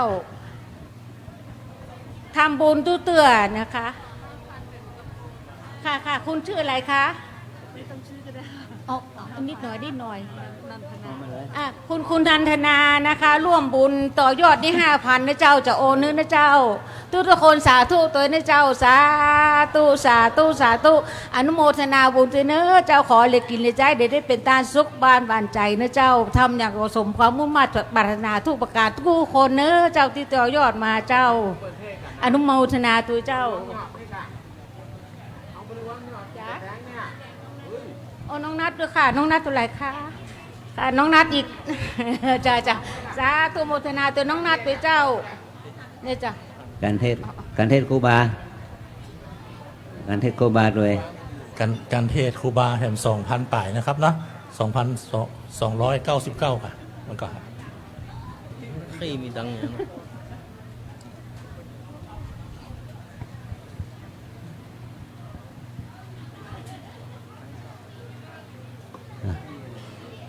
เจ้าภาพท่านใดยังไม่ได้ชุดน้ำยาดมาเอานะครับเนาะที่ทอดผ้าบางสกุลตะกี้นะครับเนาะยังมีน้ำยาเหลืออยู่นะครับ5ชุดนะครับ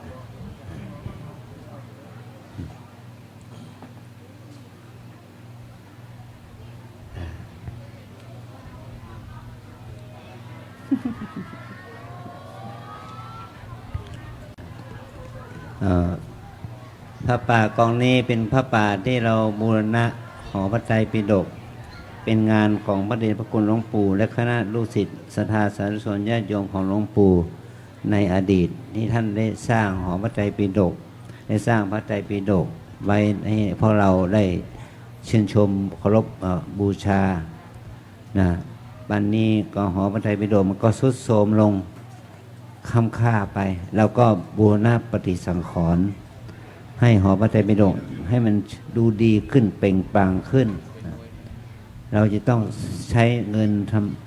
เราใช้เงินเป็นทุนบูรณะปฏิสังขรณ์นะเป็นจำนวนมากแล้วเนี่ยแต่เราก็ต้องทำเพื่อเป็นการรักษาบูรณปฏิสังขรณ์นะโดยทางวัดเราเป็นดำเนินการเองนะโดยท่านประหลัดพิเชษฐ์ยนาวโรเป็นแม่งานดูแลงานช่างมาโดยตลอดแล้วก็ปัจจุบันนี้เราก็ได้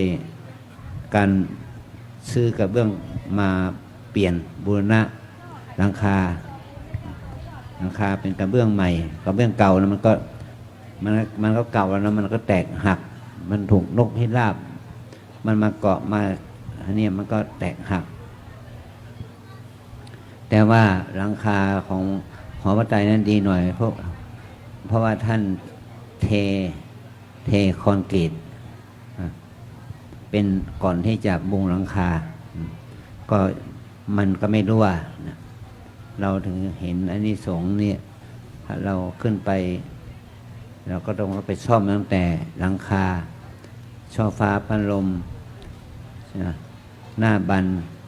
ประตูหน้าต่างแล้วก็เพื่อให้เป็นอนุสรณ์งานพิพิธภัณฑ์ของหลวงปู่ไปด้วยนะขอให้เราได้มีส่วนร่วมอนุโมทนานะไม่ต้องกลัวฝนตกไม่ต้องกลัวมันเย็นก็มันก็ไม่เป็นไรนะเพราะเรามาส่งน้ำอยู่แล้ว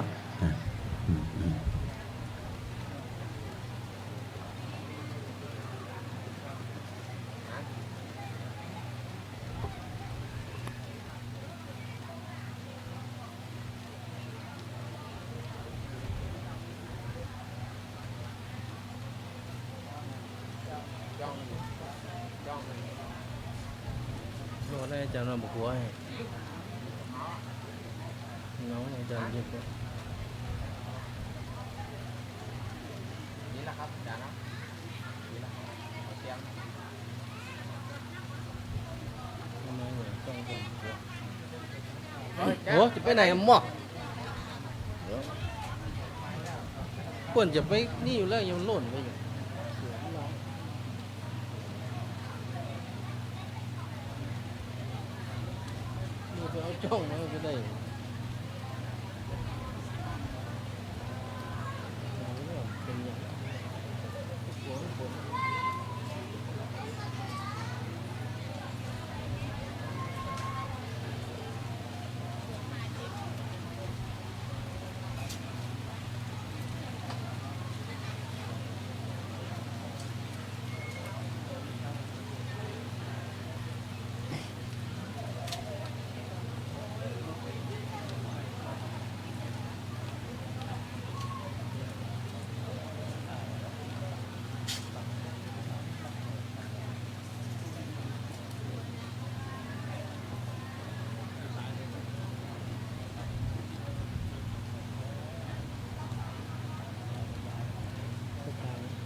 สาธุชนทุกท่านเตรียมกรวดน้ำรับพรจากคณะสงฆ์พระสงฆ์หมู่ใหญ่นะครับ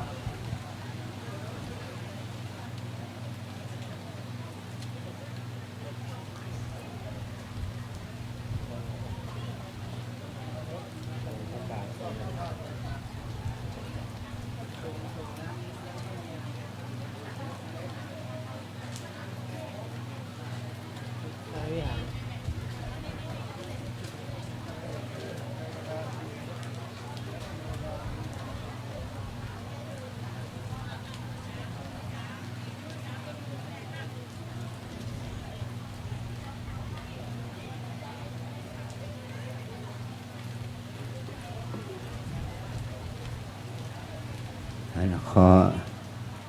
อนุโมทนาบุญกับคุณโยมขจรเดชคุณโยมนรินีแสงสุพรรณที่โยมได้มาเป็นประธานทอดกฐิน10 กว่าปีมานี้ในนามของ SCG แต่วันนี้ในนามของครอบครัวโยมทำบุญมาเพื่อบูรณะปฏิสังขรณ์ในคราวครั้งนี้และก็คุณเตียหญิงพัชราพรหิรันบูรณะแล้วก็เจ้าภาพอีกท่านหนึ่งก็คือคุณโยมพัฒกรคุณวินเดียมจอร์จเคนเนดีแล้วก็ครอบครัวแก้วกิติยานกุลทุกท่านศรัทธาญาติโยมทุกคนที่ได้ทำบุญทอดพระป่าในคราวครั้งนี้เราทำเพื่อที่จะเอาใจบูรณะปฏิสังขรณ์งานของครูบาอาจารย์และงานของศรัทธาญาติโยมงานของคณะสงฆ์ภาคเหนือที่ได้มีการบูรณะที่ได้รวบรวมพระไตรปิฎกภาษาล้านนาให้เป็นภาษามี3 ฉบับคือฉบับเขียน1 2 ฉบับพิมพ์ลงในใบลานแล้วก็3 ฉบับพิมพ์ลงในหนังสือครูบาอาจารย์ท่านได้รวบรวมพระไตรปิฎกฉบับนานาชาติมาประดิษฐานไว้ที่วัดหอพระไตรบ้านลำเปิงของเราด้วยนะแต่เราจะปล่อยให้มันทรุดโทรมอย่างนี้มันก็ไม่เหมาะสมเพื่อครูบาอาจารย์มรณภาพไปแล้วเพราะเมื่อครูบาอาจารย์มรณภาพไปได้4 ปีอายุครบ100 ปีอาจารย์แค่ทางวัดเราก็เลยลงมติว่าอยากจะบูรณะหอพระไตรปิฎกให้เป็น หน้าเป็นตาเป็นเกียรติเป็นสีให้แก่พระเดชพระคุณหลวงปู่และก็ศรัทธาญาติโยมนะและคณะสงฆ์ที่ร่วมกันสร้างกันทำมา ปัจจุบันนี้เราก็ได้ทำกันมาโดยลำดับนะขออนุโมทนาบุญกับท่านเจ้าภาพทุกท่านรวมถึงว่าญาติโยมที่ถวายปัจจัยอัน20 บาทเป็นกระพากระเบื้องหนึ่งแผ่นก็จะทำให้ทุกคนทุกท่านนั้นได้ถือว่ามีส่วนร่วมในการสร้างบุญสร้างกุศลในข่าวครั้งนี้ด้วยอาจารย์ขอและคณะสงฆ์และลูกศิษย์ลูกหาของครูบาอาจารย์เราก็จะขอแสดงความชื่นชมยินดีมีปิติขอมุทิตาในความดีงามเหล่านี้ที่พวกเราได้ทำกันนี้ขอให้เป็นพลังบุญเกื้อกูลวัดวาอารามของเราสืบต่อไปเพื่อเป็นงานบูชาคุณครูบาอาจารย์เราในโอกาสนี้นะ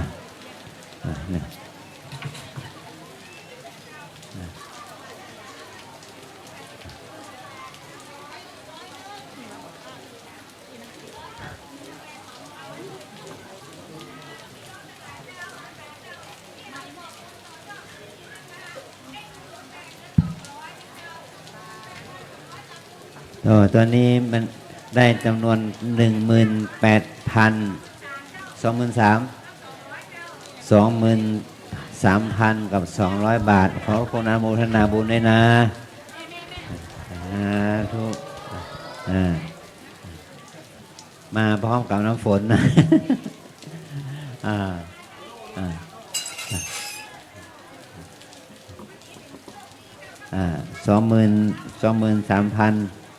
23,000 กว่าบาทนะคนนี้ก็ได้ 80,000 แล้วเนาะได้ 80,000 ละได้ 800,000 ได้ 800,000 ละขออนุโมทนาบุญได้ 800,000 แล้วนะอีก 200,000 นะอีก 200,000 ใครจะบริจาคนะอยากจะหาเจ้าภาพอีก 200,000เอานี่ขอแล้วเราทั้งหลายได้รับพรนะยะถาวาริวหาปุราปาริปุเรนติสาคารังเอวะเมวะอิโตทินังเปตานังอุปกัปปติอิชิตังปฏิตังตุมหังคิปะเมวะสมิจฉตุสัพเพปูเรนตุสังกปปาจันโทปนะระโสยะถา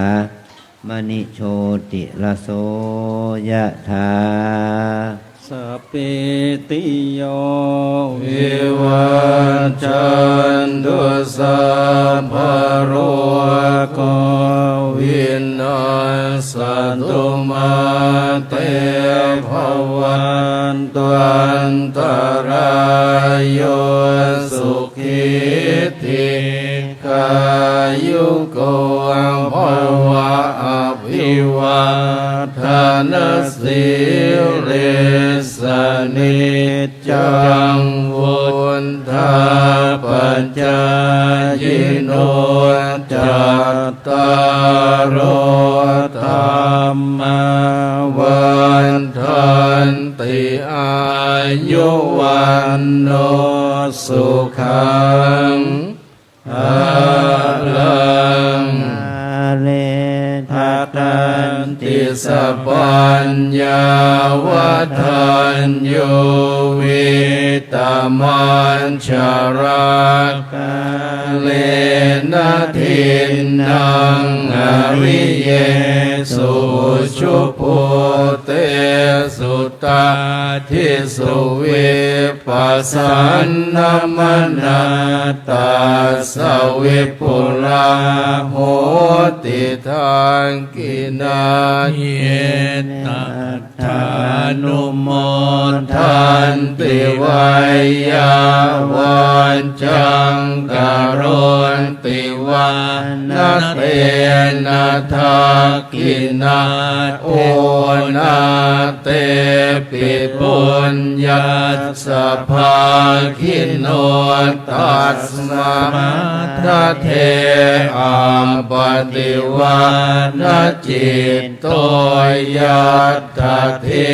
นังมหาพลังปุญญานิปรโลกัสสมิงปฏิตาโหติปานินันติ อายุวันทะ ทะโกธนวันทะโกสิริวันทะโกยศวันทะโกพลวันทะโกวันนวันทะโกสุขวันทะโกโหตุสัพพทาทุกขโรคพยาเวราโสกาสัตตุจุปัฏฐวาอเนกาอันตรายาปิวินัสสันตุจเตชะสาชยสิทธิทานังลาภังโสทิภาคยังสุขังพลังสิริอายุจวันโนจะพอคังวุฒิจยสวัสตวันสัจจะอายุจะชีวสิทธิภวันตุเตภวตุสัพพมังคลังรักขันตุสัพพเทวตาสัพพพุทธานุภาเวนัสสัทธาโสทิภวันตุเตภวันตุสัพพมังคลังรักขันตุสัพพเทวตาสัพพธรรมานุภาเวนัสสัทธาโสทิภวันตุเตภวันตุสัพพมังคลังรักขันตุสัพพเทวตาสัพพสังฆานุภาเวนัสสัทธาโสทิภวันตุเต สาธุสาธุสาธุเพื่อเป็นการแผ่ส่วนบุญส่วนกุศลต่างๆให้กับบรรพบุรุษบรรพชน ผู้วายชนทุกคนทุกท่านในช่วงปีใหม่เจริญสาธุชนทุกท่านสงบจิตเจริญภาวนากุศลเวลาสักครู่นะครับโอเคเมตตา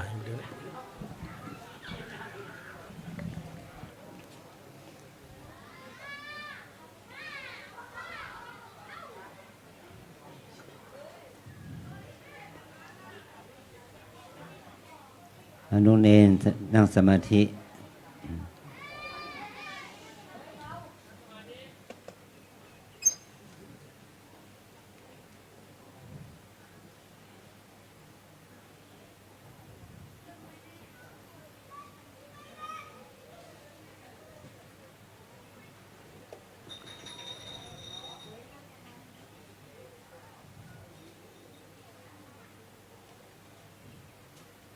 สมควรแก่เวลาแผ่เมตตาพร้อมกันอิตังตานากัมมังนิพพานาปัจจายโยโหตุโนนิจังอิตังศีลากัมมังนิพพานาปัจจายโยโหตุโนนิจังอิตังภาวนากัมมังนิพพานาปัจจายโยโหตุโนนิจังยังกินจิโกสาละกัตตาพังกัมมังสาเพอัมเหหิกาตังปุญญาโนอานุโมทันโตโสนันโตพนโตเยเฮวาอัสสามิงฐาเนอาทิคาตาทิคายุกาสัทธาหุนตุสัพพะสัตตาสุขีอัตตานังปาริหารันตุส สุขิตาโหนตุทุกขาปะมุจจันตุสัพเพยาตากาสุขิตโหนตุทุกขาปะมุจจันตุสัพเพอายาตากาสุขิตาโหนตุทุกขาปะมุจจันตุสัพเพปิสาสัพเพยัคขาสัพเพสุขิตาโหนตัวทุกขาปามุจจันตัวสัพเพนักขัตตาสุขิตาโหนตัวทุกขาปามุจจันสัพเพเทวาสุขิตาโหนตัวทุกขาปามุจจันตัวสัพเพอาจาริโยปัชฌายาสุขิ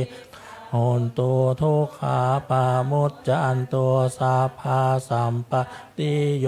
สามิชันตุโวสาธุชนทุกท่านวันทาน้อยพระเดชพระคุณท่านเจ้าคุณอาจารย์สาธุวันตา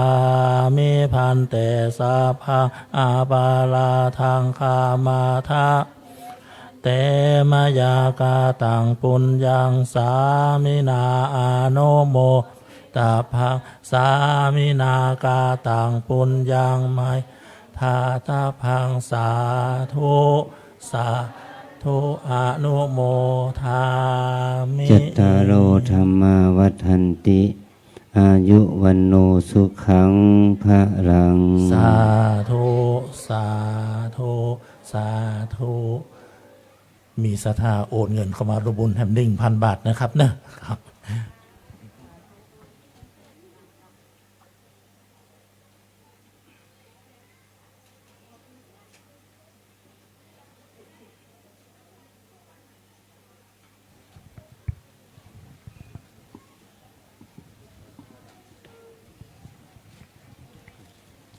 ต่อไปกิจกรรมสามีจิกรรมนะครับเนาะโดยลำดับต่อไปนะครับ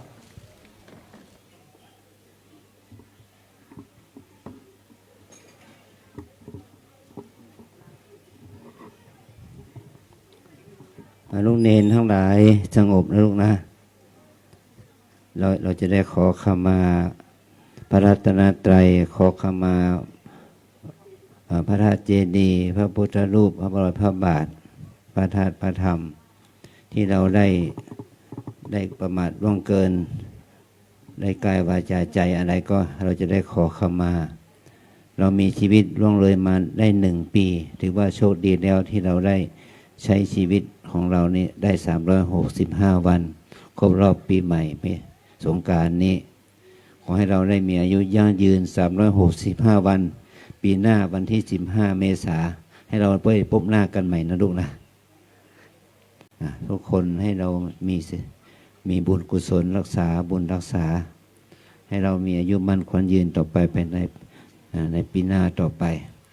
เราจะได้ขอขมาพระรัตนตรัยนะขอให้เราได้สงบกายสงบจิตนะสา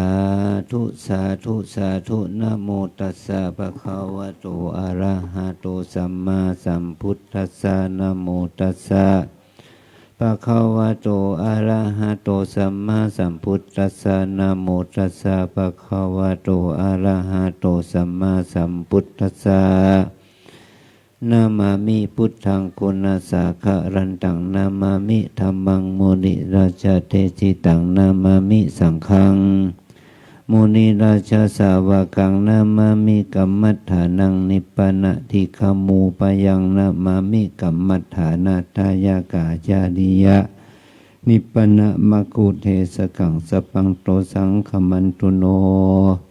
สาธุสาธุโอกาสดีลีอาจในวันนี้สลีสุภามหามังคละปะถาอันประเสริฐในวันนี้เป็นวันปีใหม่พญาวันมาหลอดมาเถิงเติงสมณะศรัทธาและมุลศรัทธาอุบาสกอุบาสิกาคณะศรัทธาน้อยใหญ่ได้มีกุศลศรัทธามาน้อมนำมาถึงนำอบนำหอมนำคำเมียนสมปล่อยมาลาดอกไม้ทั้งหลายมาเป็นวันแบ่งพันเป็น5 โกฏากเปิดธรรมวิภาคเบื้องต้นขอที่ขอขมาคารวะต่อองค์พระสัลีสัพพัญญูพระพุทธเจ้าปัตองค์พระบุตรบาทพระธาตุพระธรรมองค์เจดีย์มหาโพธิเจ้าของแก้วอารามแห่งนี้เป็นต้นเป็นเก้าเป็นประธาน ทุติยะส่วนสองนั้นขอขมาคารวะต่อพระนวโรกุตเจ้าเก่าประการ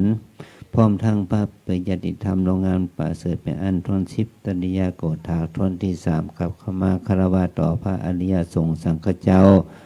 นับตั้งแต่พระอัญญาโกณทัญญาเจ้าเป็นต้นเป็นประธานตับต่อเต้าสมุติสงฆ์สังฆเจ้าปัจจุบันนี้ทุลูกทุกนามเจ้าทาโกฏฐากทนที่สี่งามกี่บ่อเศร้าข้าเจ้าขอกราบขมาคารวะต่อพระสมถกรรมฐานและวิปัสสนากรรมฐานที่ได้บำเพ็ญต่อที่ได้บำเพ็ญกุศลคุณงามความดีมาตั้งแต่ต้นจะตอบต่อเต้าถึงปัจจุบันการนี้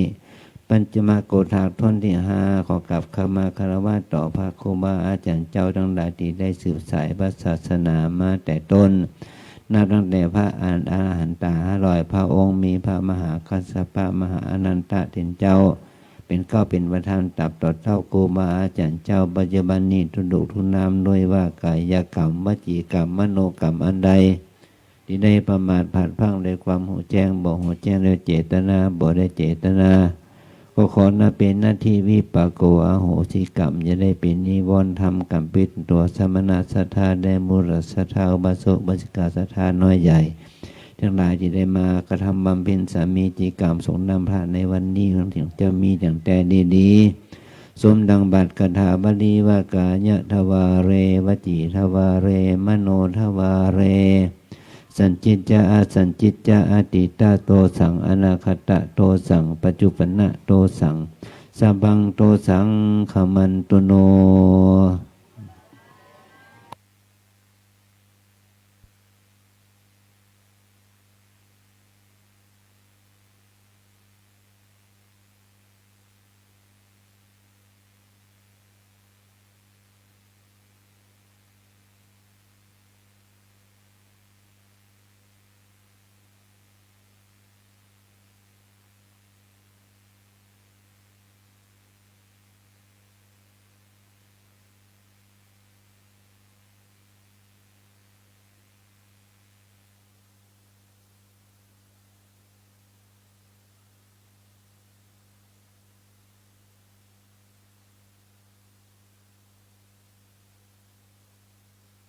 เราไหว้พระสามอรหังสัมมาสัมพุทโธภะคะวาพุทธังภะคะวันตังอภิวาเทมิสวากขาโตภะคะวะตาธัมโมธัมมังนามัสสาสุปฏิปันโนภะคะวะโตสาวกสังโฆสังฆังนามามิ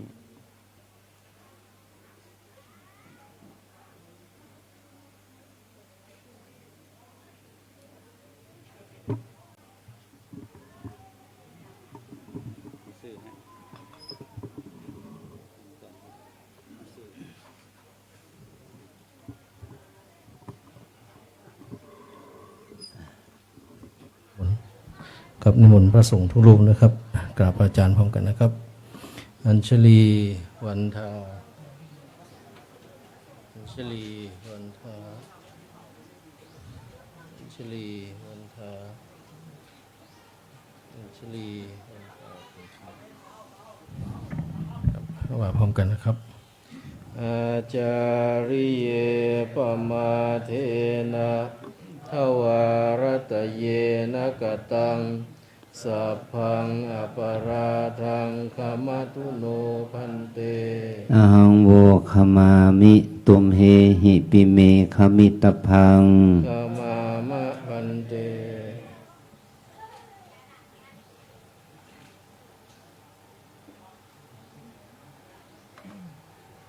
วันทานครับวันทามิพันเตสัพพังอปาราทังขมาตะเมพันเตมยาคาตังปุญญังสามิลาอนุโมทิกตังสามิลาคาตังปุญญังไวนังคาตัปัสสาลุสาธุอนุโมทนาจัตตารโอธัมมาวัฏฏันติอายุวันโนสุขังภะลัง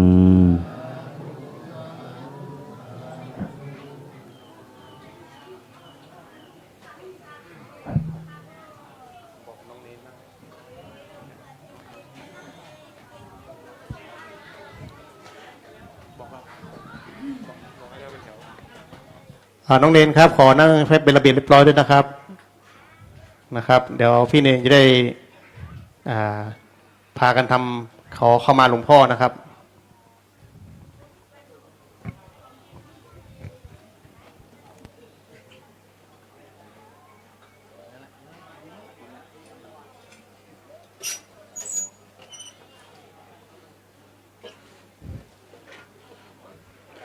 นิมนต์สามเณรทุกรูปกราบพระอาจารย์เจ้าว่าพร้อมกันนะครับ อัญชลีวันทาอภิวาทอัญชลีวันทาอภิวาทอัญชลีวันทาอภิวาทอัญชลีวันทาอัญชลี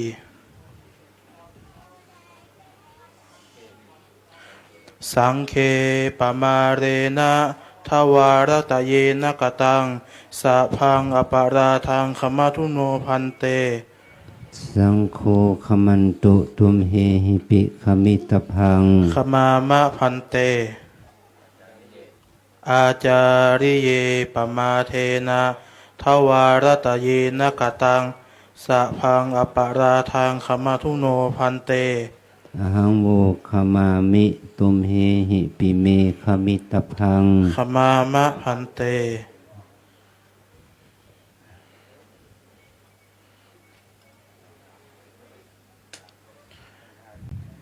วันทามิพันเตสาพังอาปาราทังคามาทะเมพันเตมยังกาตังปุญญังสามินาอนุโมทิตาภักสามินากาตังปุญญังไมหังอาภาพังสาธุสาธุอนุโมทามิจตารโอธรรมาวัฏันติอายุวันโนสุขังพระลังสาธุสาธุสาธุอัญชลีวันทาอภิวาทอัญชลีวันทาอภิวาทอัญชลีวันทาอภิวาทอัญชลีวันทาอัญชลี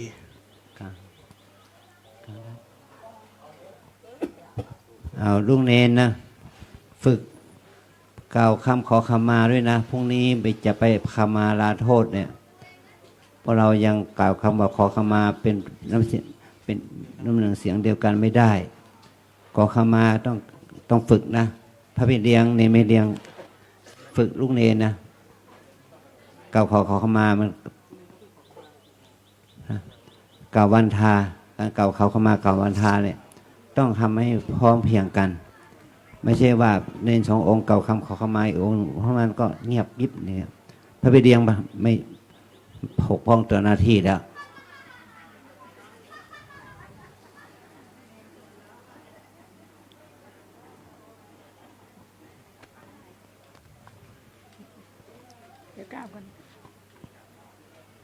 เรียนเชิญคณะ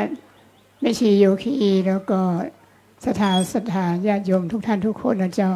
เราจะขอขมาพระสงฆ์องค์เลนแล้วขอขมาพระเดชพระคุณหลวงพ่อเจ้าคุณท่านเจ้าวาดวัดลำเปิงนะเจ้าต่อไปเราจะกราบพร้อมกันนะเจ้าอัญชลีวันทาอภิวาทอัญชลีวันทาอภิวาทอัญชลีวันทาอภิวาทอัญชลีวันทาอัญชลีวาตาไม่ชี้นะเจ้าสังเคปมาเทนะสังเคปมาเทนะ ทวารัตเยนะกตังทวารัตเยนะกตังสัพพังอปราทังขมาทุโนพันเตสังโฆขมันตุตุมเฮหิปิขมิตพังขมามะพันเตอาจาริเยปมาเทนะอาจาริเยปมาเทนะทวารัตเยนะกตังทวารัตเยนะกตังสัพพังอปราทังขมะทุโนพันเตอหังโวขมามิ ตุมเหหิปิเมขมิตพัง ขมามะพันเต ทุกคนประนมมืออยู่นะเจ้าไม่ชีอัญชลีธรรมจักรเป็นตัวแทนถวายนะเจ้า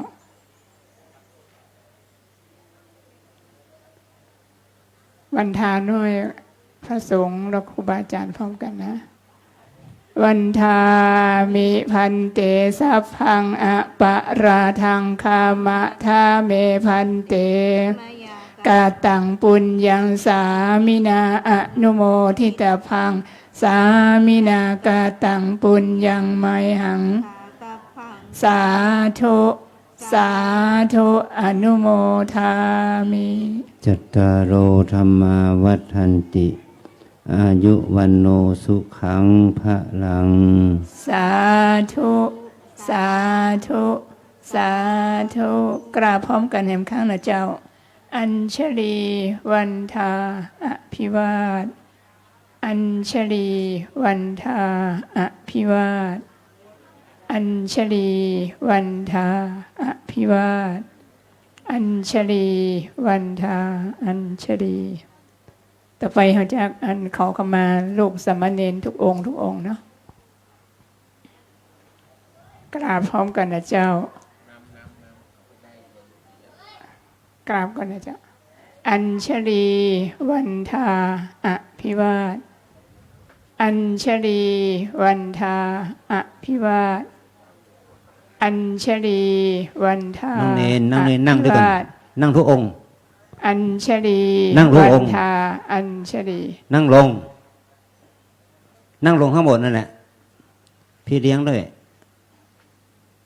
เขาจะขอขมาแล้วยังไม่เรียบร้อยเราเลยนั่งเงียบมาตาไม่ชีนะเจ้าสามเณเรปมาเทนะทวารตเยนะกตัง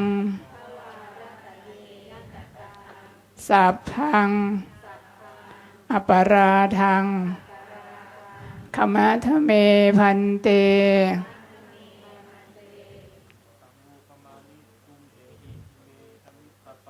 ขมามะพันเตพานถวายนะเจ้าทุกคนประนมมืออยู่เนาะกราบพร้อมกันนะเจ้าอัญชลีวันทาอภิวาทอัญชลี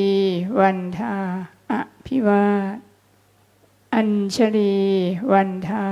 อภิวาทอัญชลีวันทาอัญชลี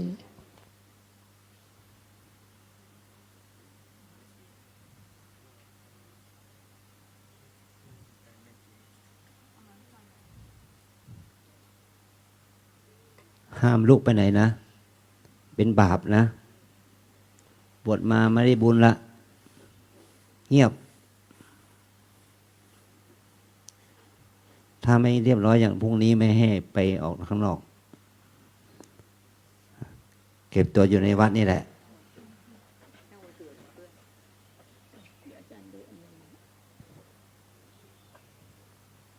ทุกท่านทุกคนพร้อมแล้วเราจะกราบอันขอขมาคณะแม่ชีซึ่งเป็นอุโบสถทั้งเป็นนั้นผู้ใหญ่ในวัดนะเจ้าแม่ประธานแม่ชีคือแม่ชีวีรวรรณสุสุขตามประเพณีไทยเมืองเหนือนะเจ้ากราบหนึ่งครั้งนะเจ้าอัญชลีวันทาอภิวาทอัญชลีวันทาอัญชลีว่าตัวแม่ชีนะเจ้าอายสมันเตปมาเทนะทวารตเยนะกตังสัพพังอปราทังขมะทุโนพันเตโวขมามิตุมเหหิปิเมขมิตพังขมะพันเตกราบพร้อมกันนะเจ้าอัญชลีวันทาอภิวาทอัญชลีวันทาอัญชลี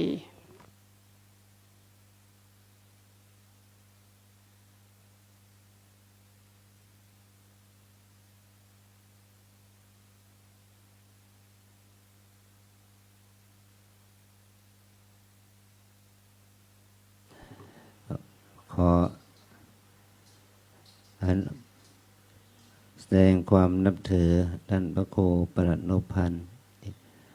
จะธรรมโมพร้อมด้วยพระครูวินิธรอินจันทร์กันโทภาโส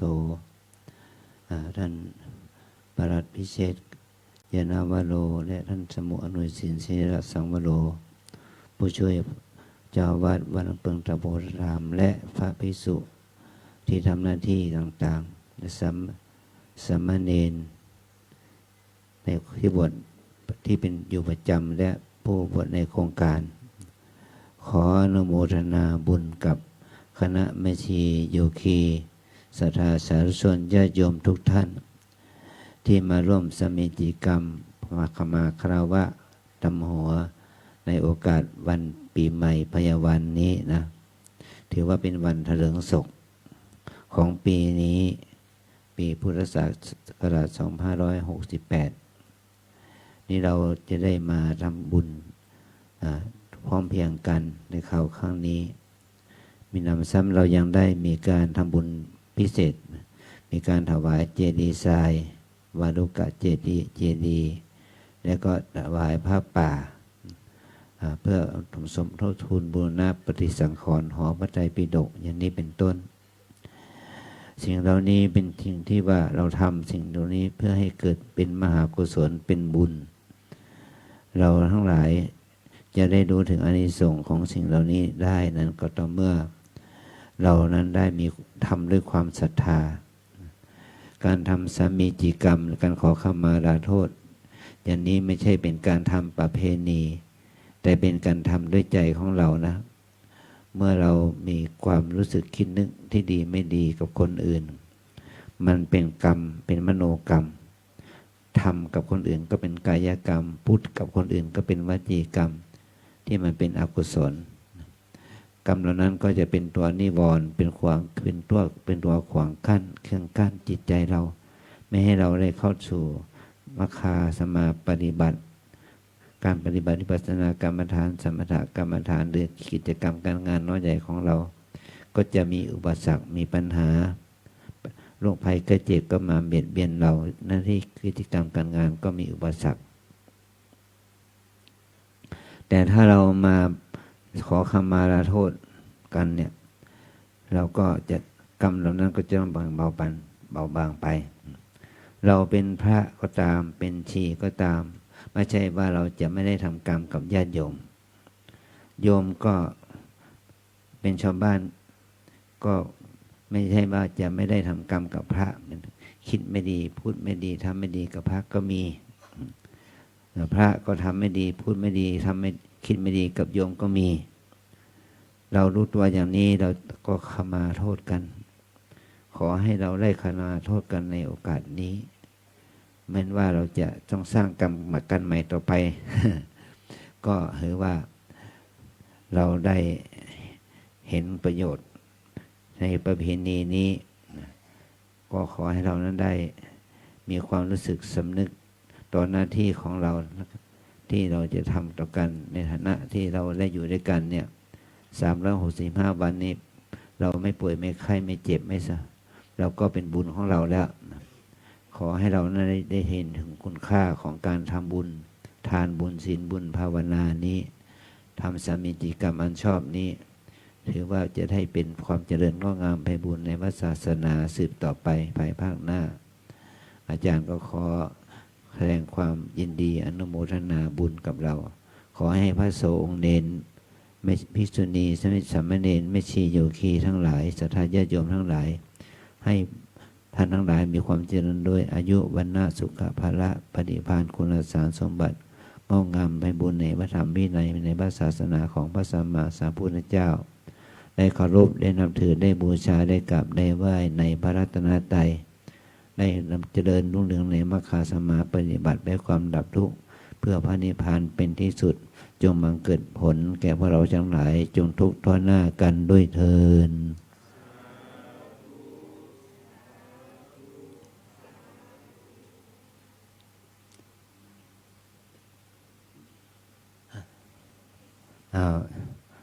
พระครูไปนี่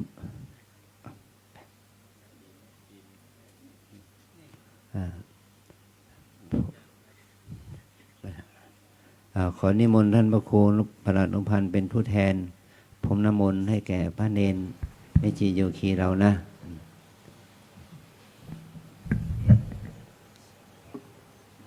ชยันโตโพธิยามุลสักกายานังนันทิวัตโนเอวังตวังวิชัยโยโหหิชัยยันสุชัยยมังคัลเลอปัตลังเกสีเส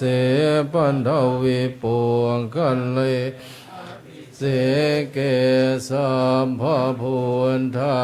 นังอาคาปัตโตปโมทันติสุนาคาตังสุมังคลังสุปภาตังสุโหติตังสุขันโนสุมุหุนโตจะสุยิตปัฏฐากินังกายกรรมังวะจากรรมังปัฏฐากินังปัฏฐากินังมโนกรรมังปณิทินเตปัฏฐากินาปัฏฐากินานิกัตวานาลปันตันเทปัฏฐากิเนชยันโพธิยากายานังนันทิวัต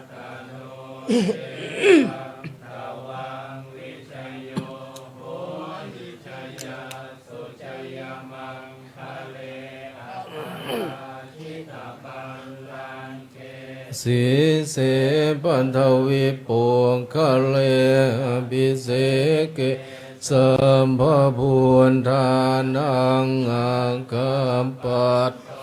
ปมวนทันติสุนาคาตังสุมังสุปภาตังสุโหติตังสุขะพระมจาริสุปทากินังกายกรรมังวาจากรรมังปทากินังปทากินังมโนกรรมังปณิทิเตปทากินาปทากินานิกัตวานาลปันตันเทปทากิเนชยันโพธิยามุเลสักกายานังนันทิวันทันโนเอวังตวังวิชัยโยโหหิชัยยันสุชัยมังคะเลนชิตาปันลังเกสีเสปันทวิปุคะเลอภิเสเกสัพพพุทธานังอาคัมปันโตปโมทันติสุนาคาตังสุมังคลังสุปภาตังสุติตังขันโนสุมุหุนโตจะสุยิตังพระมจาริสุปทากินังกายกรรมวาจากรรมังปทากินังปทากินังมโนกรรมังปณิทิเตปทากินปทากินานิกัตตวะนาลพันตาเทปทากิเนสัพเพพุทธาภลาปัตตาปัจเจกานันจะยังพลังอรหันตานันจะเตเชนารักขังพันดามิสัพพะโสสัพเพพุทธาภลาปัตปัจเจกานันจะยังพลังอรหันตานันจะเตเชนารักขังพันมิสัพพะโสสัพเพพุทธาภลาปัตตาปัต กานันจะยังพลังอรหันตันจะเตเชนะรักขังพันธามิสัพพะโส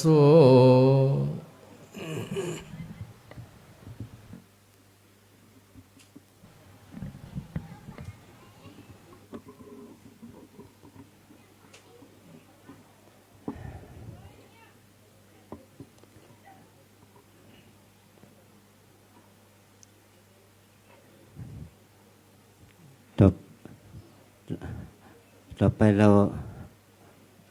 มรรคนายกเก็บได้สายสิญจน์ติมห่วงไว้ญาติโยมที่เจ้าของนำสัมปนสัมปล่อย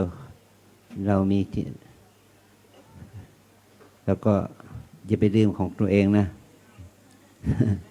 อย่าไปลืมของตัวเองเอาของคนอื่นมาแล้วเขาไม่สบายใจ